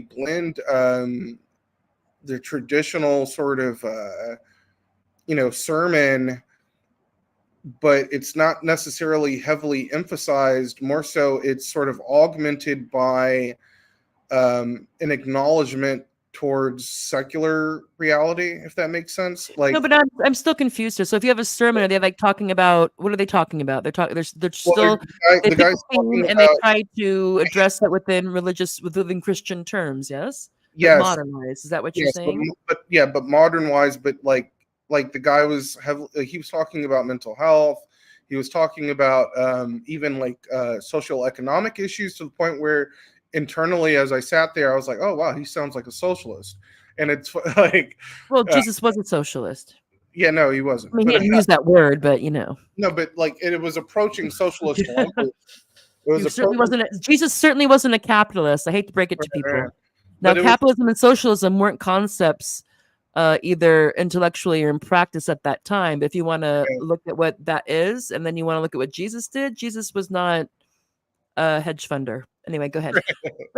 Yeah, but there was a heavy, there's a heavy emphasis on sort of marrying sort of the New Testament stories with contemporary phenomena that people experience. But that's what the sermons would be about. And the sermons would also be sort of the pastor's own sort of almost like, he's on his soapbox. So he's giving you his opinions on different things. Like he started to talk about sex and sexuality, and he says to the crowd, if you guys stay virgins your whole damn lives, that's okay, because the kingdom of God awaits you. And and I remember when he said that, I blurted out, "Oh shit." I don't know, and I was sitting up in the front too. So, but I'm still pretty sure that technically premarital sex is a sin, but you can ask for forgiveness. That's what he was getting on, because he was also like, yeah, he also they said, foregone that. Yeah, because he was also like, yeah, guys, how many of you may have that hidden part of your phone that you don't want anyone to see. And so there was a lot of policing in that way of that kind of stuff. But is it Christian that, I mean, if it's Christian in that regard, and this is I don't know about Judaism, but I'm assuming also with Muslim.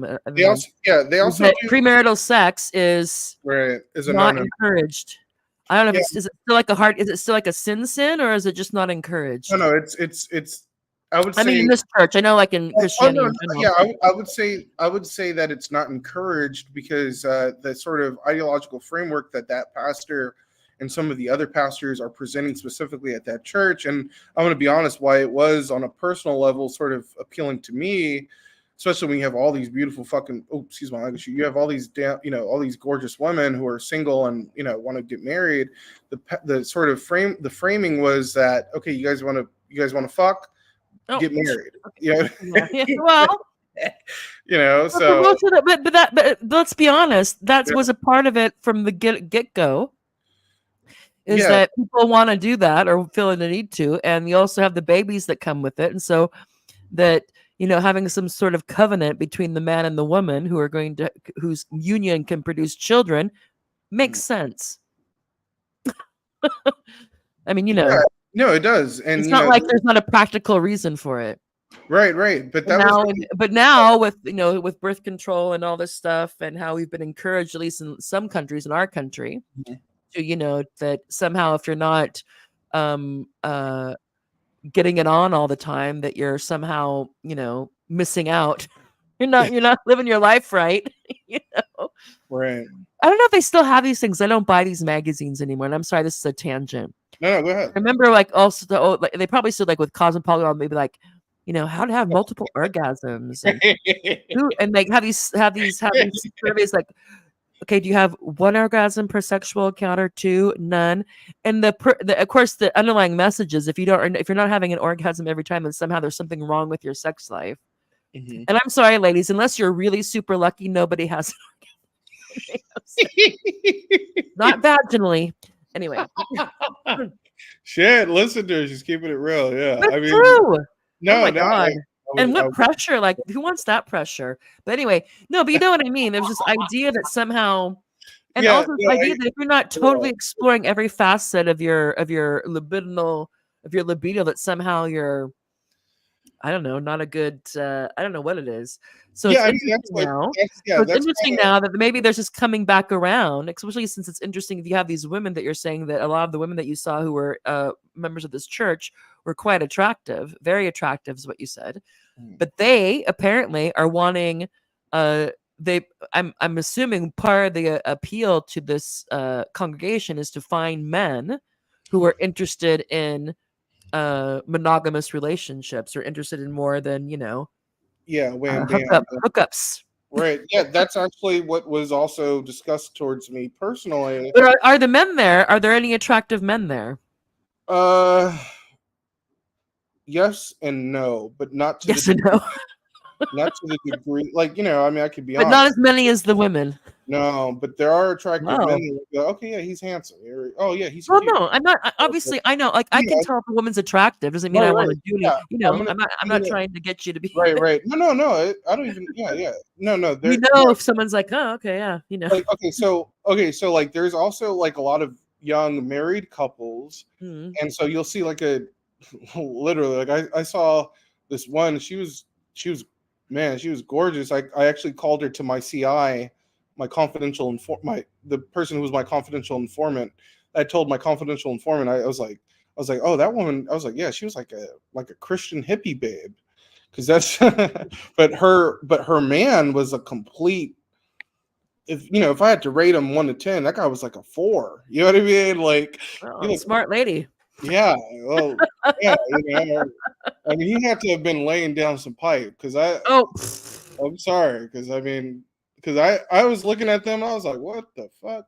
But like, no, because man, she could model, like so like, but what was their dynamic? Did she seem into him, or did she seem just like? She was kissing up with him and everything. Then it works, yeah. No, because it's like, and I think that's sort of what the vibe they were cultivating there was, like this sort of like, okay, and they would talk about this like, okay, you guys are kind of, everyone's sort of like exhausted by sort of what exists outside of this framework here. You're exhausted of hookup culture, you're exhausted of smoking weed, you're exhausted of everything that constitutes, I guess, secular society right now. Well, here's this alternative. And then they would also, they would present that alternative and teach you about the alternative through not just simply like the word of Christ, but also, they also had financial literacy courses. They also had, marriage courses. They also had single adult courses on how to find a spouse. So what we have here, Tony, is we have a counterculture, which is basically teaching people how to attain the nuclear family.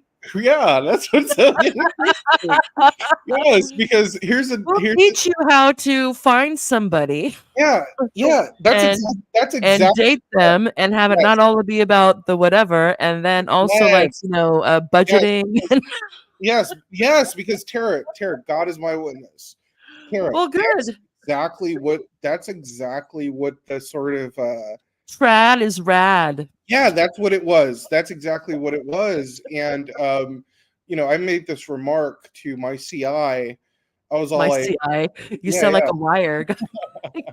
I was all so I came in and I was like, okay. Yeah, because I was like, oh, I made this remark. I was like, oh, that woman's dressed like she like, I was like, that I was like, oh, one of those women looked like she was on Little House of the Prairie. You know what I mean? But beyond all that,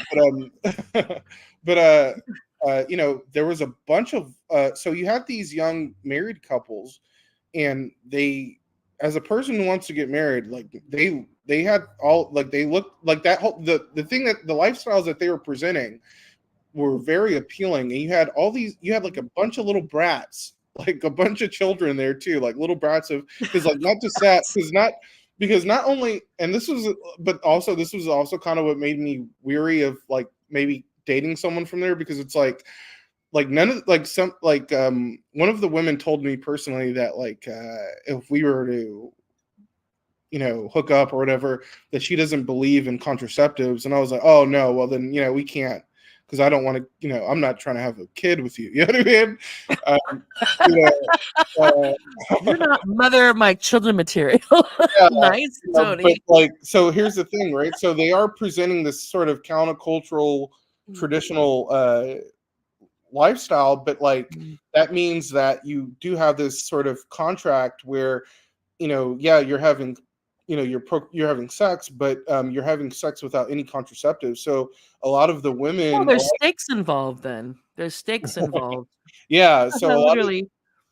So a lot of the women there were like rapid fire having babies.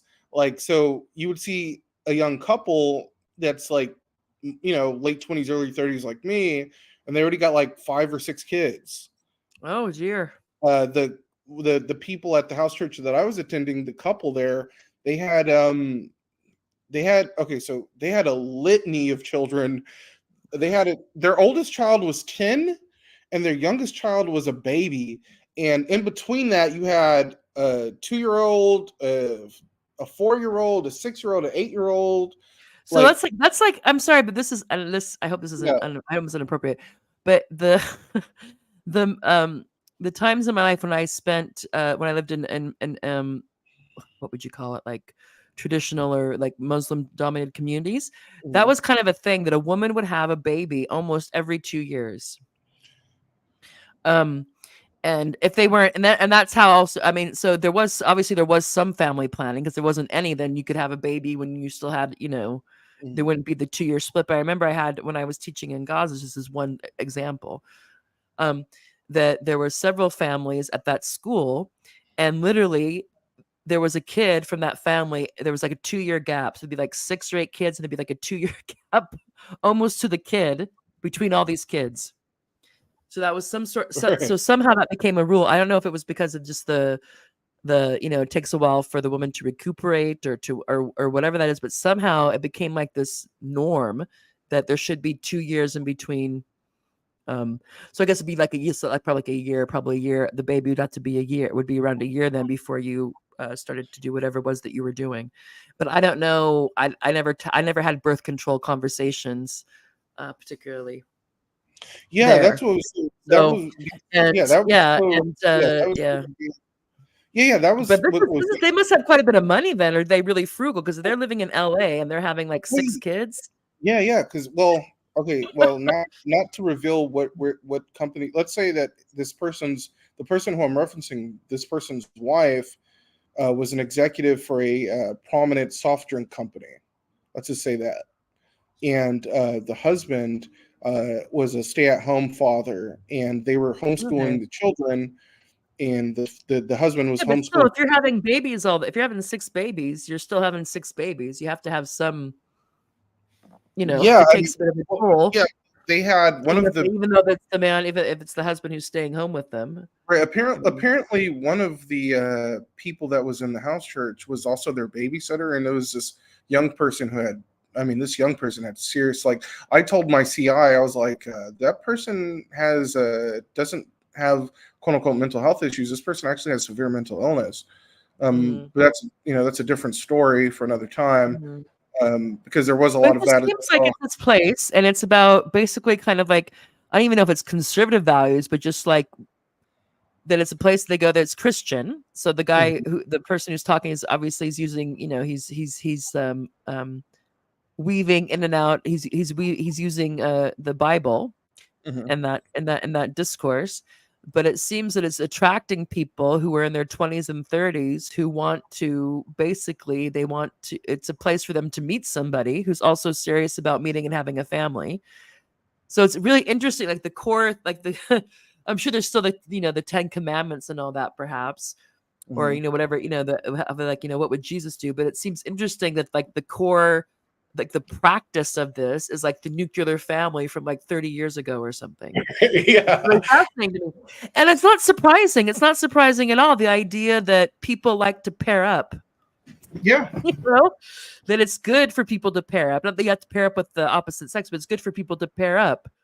And that families, even though some of these crazy, really crazy leftists who want to abolish the family and think that it's like somehow like we're being oppressed by having these family structures are high as kites. Doesn't mean you can't have more than one type of family structure.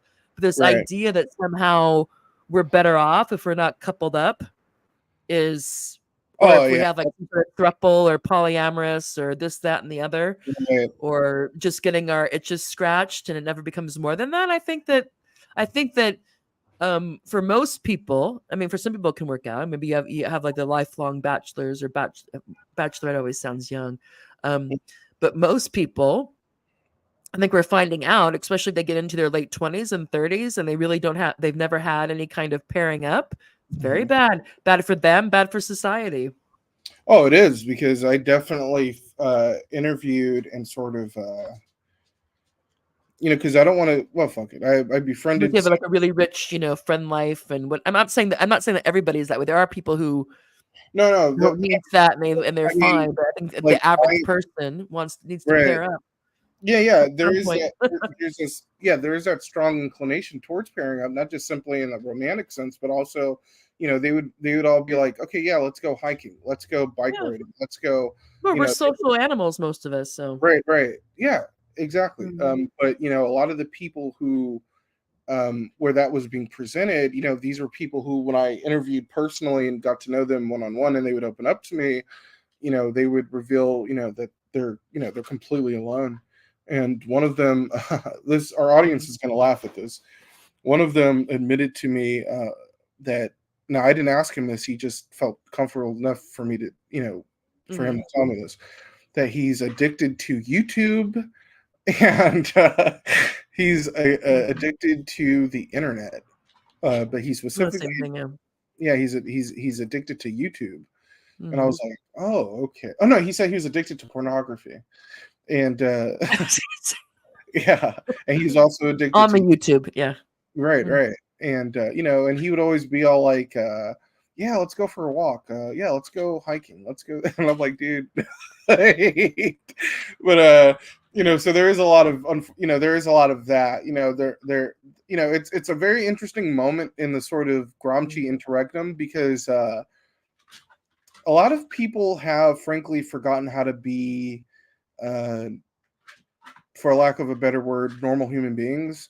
So Mhm. it's like, you know, like How to they interact with the opposite yes, sex, or just how to to interact with a group of people yeah, who you're not already yeah, because it's like, you're not related to. You have to figure out a way to deal with people who you're not related to. right, exactly, because it's Or like if you're gay, or then how to deal with a potential how to right, woo, how to flirt, how to get right, to know.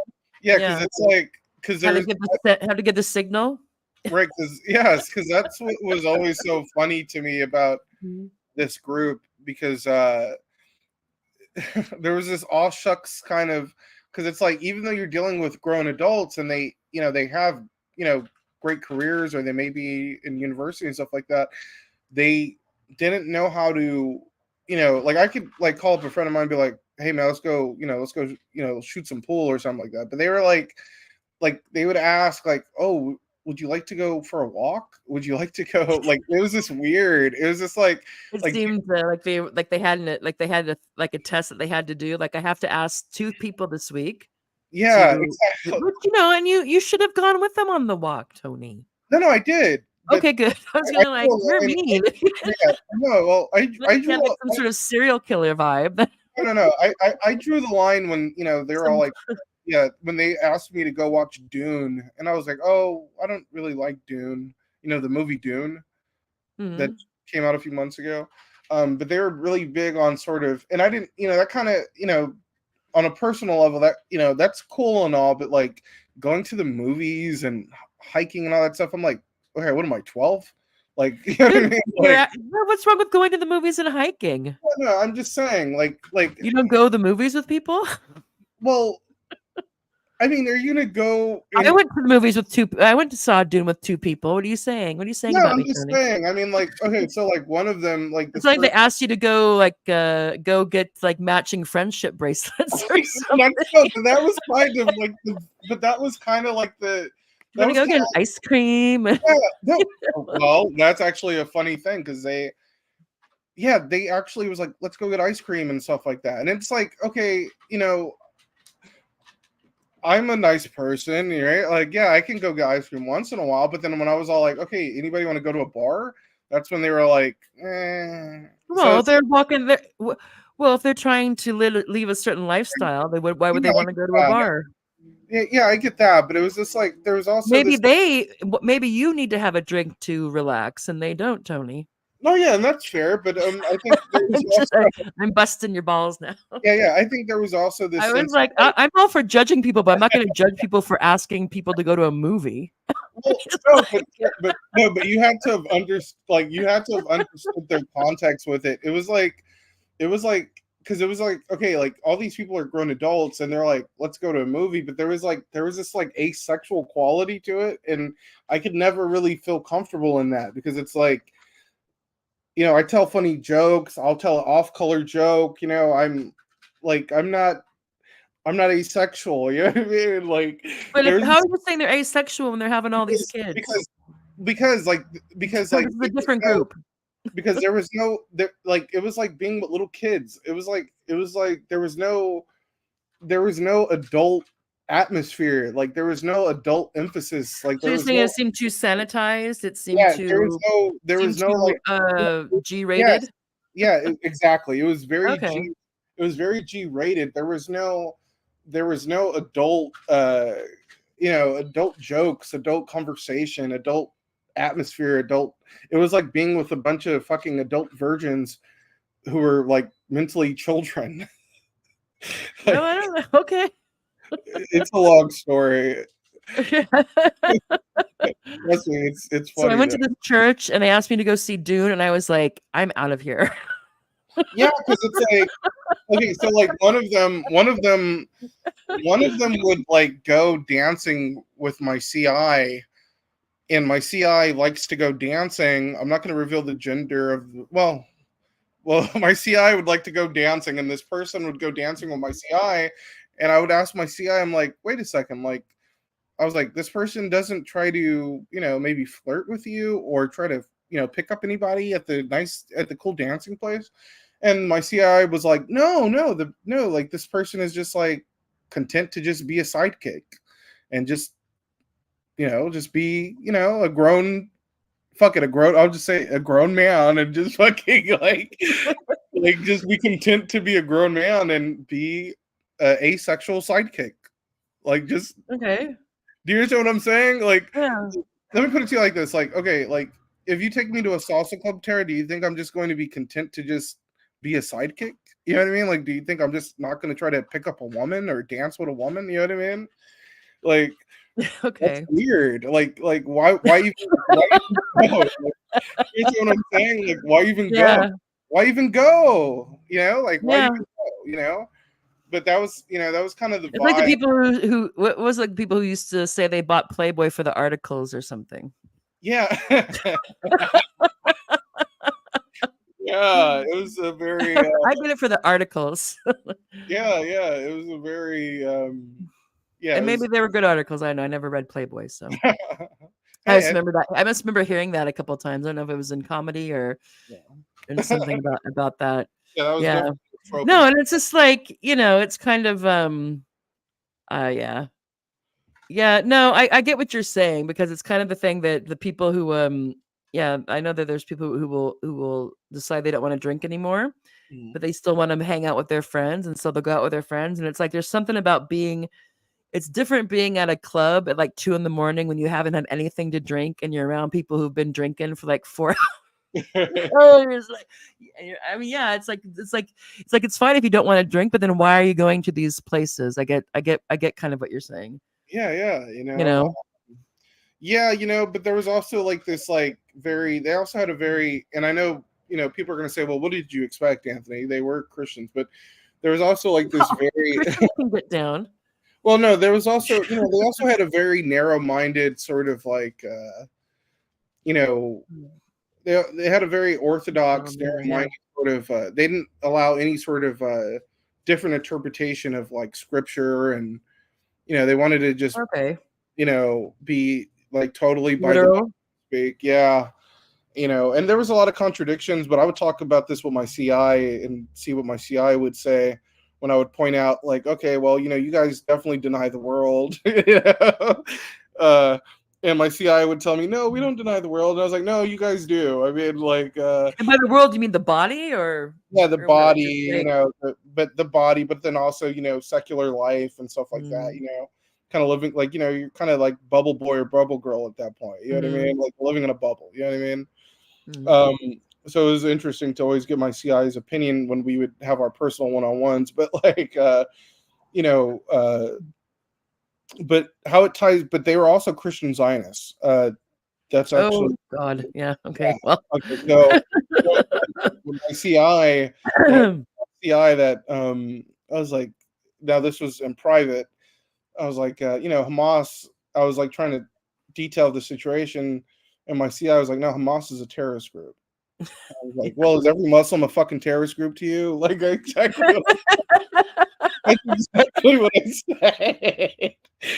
And this person kind of backed down. I was like, well, we don't know what's really going on over there. And I was like, well, I mean, there's a lot of documented evidence, people are being blown to smithereens, but there was like a heavy Christian Zionist element to the place, and even the pastor would touch upon it. And the pastor was basically making predictions, and I kid you not, was making predictions that what's going over in Palestine and Israel is like a prelude to. Of course it is. The Christian Zionists, they want that place to boil over because they're just one step closer to their, to Jesus coming back. Yeah, and that's what my CI would always say. Oh well, Jesus is going to come back. Jesus is going to come back. And but before they that were, has to happen, Israel has to fall, blah blah blah. There has to be all this stuff that happens. but Or no, but Israel, no, but first Israel has to be like totally constituted, and then right. it can be cast aside. Literally. So But they I get would that brief moment. They get that brief moment, and then it's like, our dude's coming. right, and I would Make ask, your choice. yeah, and I would ask this person, I'd be like, okay, well, what are you what are you guys gonna do about the Jews? And the person would be like, oh, well, they're gonna have to convert or else. And I'm like, or else? I was like, what the hell does that mean?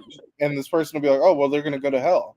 And I was like, oh, Have you okay. not read Revelation, Tony? Yeah. And then this person also was telling me about how they heard that Muslims in the Middle East are having visions of Jesus. Just all kinds of shit. Just all kinds of shit. But yeah. Well, some, I'm sure. Yeah. But it was interesting to sort of learn their perspectives on that. They were heavily into Israel and stuff like that, and they didn't necessarily view them. So this is what's interesting to me about this particular sect of Christianity that I found myself in, but also with Christians in general, is that what I gauged from them is that they don't necessarily look at themselves as separate from Judaism. They look at themselves as a sort of continuation of the pact that Moses made with that thing that spoke to him in the burning bush. They're like an app. They're like a software update. They're a software update, and I think for people like us, I think we need to understand it in that context. And I didn't understand it until you started speaking today in today's episode, and it really hit me. Is that, and this is how I'll view it until I guess maybe my mind changes more on this, but from being with them and then listening to you today, I view Christianity not as a separate religion. I view it as just another branch of Judaism. I view it. So you have Judaism, the bubble, like the big bubble, and then you have Zionism, and then you have Christianity, and then you have Islam. Okay, yeah, but I would leave Zionism out of it. Well, but not for the Christians. Not for the Christians. The Christian Zionists, right. It's very religious. Right, but you have but I would just to stop you for a second, Tony, because I mean, of course, but this is not anything new, yeah, because they're the three Abrahamic religions, the three monotheistic religions, yeah, and the Old Testament and the Old Testament and the Torah. Yeah, the Old Testament is the Torah, right? Yeah, so like the Jewish Bible or the what? Yeah, because there's the Torah and there's the Talmud, isn't there? Yeah, there's the Torah and the Talmud. There's some yeah, but anyway, so like the first 4 or 5 texts of the Old Testament are shared, or Christian Old Testament are shared with or the same with for Judaism, I think. Where they split is the New Testament. Yeah. Right. The New Testament that the Jews are, the religious Jews are like, yeah, no, because they don't think they don't think that Jesus was the prophet or the Son of God. No, I get that. So the New Testament, that's the it's just like it's also with the Quran. The Quran also, as far, and I'm not a religious expert, but they also the first 4 or 5 texts of the Hebrew Bible, they don't dispute it. But again, it's the Quran it's like you have the New Testament. That's the Christian thing, yeah. From that point on, they're like that's like the Christian book. They share the. I mean, I'm sure it affects how they reinterpret what came before, and then you have the Quran, and the Quran doesn't dispute Moses or any of that stuff, as far as I know. But then Muhammad came, yeah. So there was Moses and whoever and Mount Sinai and delivered the thing, and then that's what made the people the Jews. Like they received the Torah, I think. But if that's the Talmud, I get confused. Anyway, Torah, I think. And then fast forward a bit, you have Jesus, and then you have the New Testament develops, and Christianity is established. And then was it 400 or 500 years later? Was it 600 or was it even? I don't know. Yeah. And then you have Muhammad gets as my understanding, like he gets, I don't know, the angel Gabriel to Allah, Yeah, and he well, the angel produces Gabriel appears to him and then okay, yeah. tells him. Okay, yeah, that's right. It's God's message. Gabriel. So of course, Gabriel is also. It's like Gabriel was unknown to Christians and Jewish Jews, and Jews. I mean, so yeah. So you have this. Yeah, you split off, and within these, you also have various things. And so it's fascinating to study it both Yeah, it historically and is. I mean, sociologically, and I'm right. also theologically, if that's your thing. Theology is also Yeah. important. I guess what I'm saying The is fact that they're the similarities is like, yeah, that's why they probably fight each other so much. I mean, I don't know. right. Well, what I'm arguing for, and I want our audience to understand this. If our audience could give me this, I want now. I would want us in the West to sort of understand, just like in the East, how you have. Okay, so in the East you have Buddhism, you have Hinduism, and from those two things, Confucianism, yeah, other things. yeah, you have, but they're not considered actually separate. They're just looked at as you have Hinduism and then everything that comes from it, including Buddhism, but they're not necessarily specifically looked at as completely separate.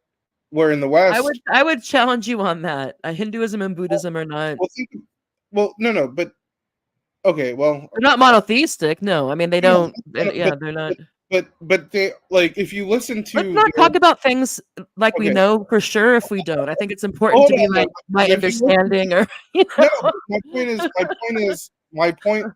is, I think the difference is in the West, we look at, like, we think that, okay, this is Christian civilization, this is Muslim civilization, this is Jewish civilization.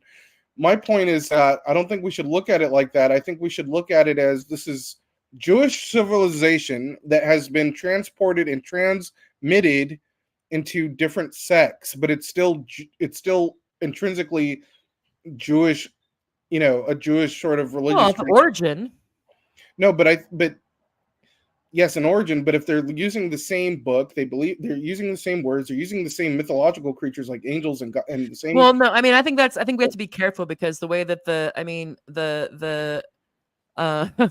there is the Judy. Yeah, I think that we want to be a bit careful there if we don't know, because there are, like, I think if you're like a Hasidic Jew, an Orthodox Jew, there's like you have like the regular 10 commandments, but then if you're but then you have maybe like 112 more. Maybe there's a whole bunch of things going on in the Talmud that you're supposed to reflect on, study, try to to follow, and that's different from.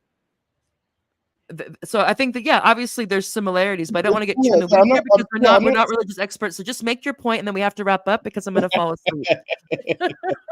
Yeah, no. My point is, I don't think we should look at these things as separate entities. I think we should look at them as all belonging to Jewish tradition, and then understand this concept of Israel and Zionism through that prism. And I think that's why the contemporary Israelis, why they tell us, well, they have such a strong such a strong affinity for their country existing, but they tell us, oh, well, you guys are Christians, you guys got to support us. It's because they themselves, whether we want to admit it or not, they view like this all comes from one tree, is what I'm saying. You know what I mean? And I think that's the part of it that I think a lot of people are missing. Is like, well, again, I think that if you want to, it's important not to keep the distinction, even though there's connections between religion and nationalism and all kinds of things. Because, yeah, if you want to talk about, if you want to look at if you want to compare and contrast the history and theology of Judaism, Islam, and Christianity, then that's quite a different thing, or at least distinct from the project of Zionism that started in 1892 or something. That was very much a modern, secular, nationalist project. Yeah. So, so I think okay, yeah. Well, I mean, because I don't want to go into a long thing about this. We could talk about this privately, but what I'll say to that is, and I want you and our audience to think like this, is like, well, what Tara is saying may be true, but at the same time, if you're talking to no, that is true. Yeah, well, if you're talking, but there's political Zionism, let and me then there's ask you, religious Zionism, yeah, there's Christian Zionism. wait, but what's So, but let me put it to you like this: if I was a Jewish person and I'm talking to a preacher or a pastor in the United Kingdom or in the United States or in France or whatever, and I say, oh, well, let's help me reconstitute, God's chosen people in the chosen land, that's going to have an appeal to them because they're looking at themselves as part of this. But what I'm telling you is that that's idolatrous vis-a-vis Judaism. That's heresy. What you just said. That it's heresy towards Judaism. Yeah, that's a heretical statement. Right, and that may be true. That was the whole thing that the rabbi was talking about. Yeah, that's true. That's probably true. But what I'm saying, that's probably true. But what I'm saying is, I don't know what you're trying to say, but it could be because I'm tired. What I'm saying is this, right? So you have a Zionist Jew, right? They go, they'll talk to you, a pastor that's in fucking Tennessee, and they'll be like, "Hey, help me get God's chosen people into God's chosen land." Well, that's going to appeal to that pastor because that pastor is looking at himself or herself through this prism of belonging to this unified tradition. The pastor doesn't. Also, they think that if they're believers, if they take the revelation literally, then they want that to happen because then Jesus is closer to coming back. Yes, it has nothing to do with theology. It has to do with this kind of weird. But they do. No, my point is they believe that they're part of this tradition. Like okay, I'll put it to you like this, right? Like because the pastor at that church he had that sort of same inclination, and I remember telling a friend of mine, I was like, he must not realize that his ancestors probably worshipped Odin. So that's my point. Is like these people literally believe that they're part of this Jewish tradition. Do you understand what I'm saying? Like my ancestors probably worshiped, the Mediterranean gods or the African gods or the indigenous. I think the more recent ones were Catholic, weren't they? No, yeah, but what I'm saying from an ancestral perspective, you know what I mean? What does that have to do with you? Right. From an ancestral perspective, hold on. From an ancestral perspective, I don't have any traditions towards that ancient Semitic Yahweh God. Yeah. As much as that pastor his ancestry probably comes from Germany and Northern Europe, he doesn't have any sort of ancestral connection towards that God either. But through this prism of belonging to this unifying Jewish tradition, he views himself as being able to contribute to this Zionist project because he views himself as part of Moses's tradition. He doesn't view himself as, oh, my ancestors worshipped Odin but you're conflating material reality with spirituality, and those are two different things. You got to explain that, doctor. No, I'm saying if you're saying his people probably came from wherever, okay, but that's different than from a religious belief. Like, for example, I could convert to I could decide, and I could become a Christian and become a Catholic and start doing that. And by doing it and reading it and practicing it, I become like I'm actually, I become in any meaningful way, a Catholic, both in what I practice, what I'm doing, and when I'm believing. I could do this. I could do the same thing with Islam. I could convert to Judaism. It has fuck all to do with the fact that my great grandparents came from Denmark and Scotland. Who cares? Yeah. But if you're a Zionist, it does matter because you're trying to make a material claim. They're basically turning a religion into a nationality. Oh no, I get all that. I get all that.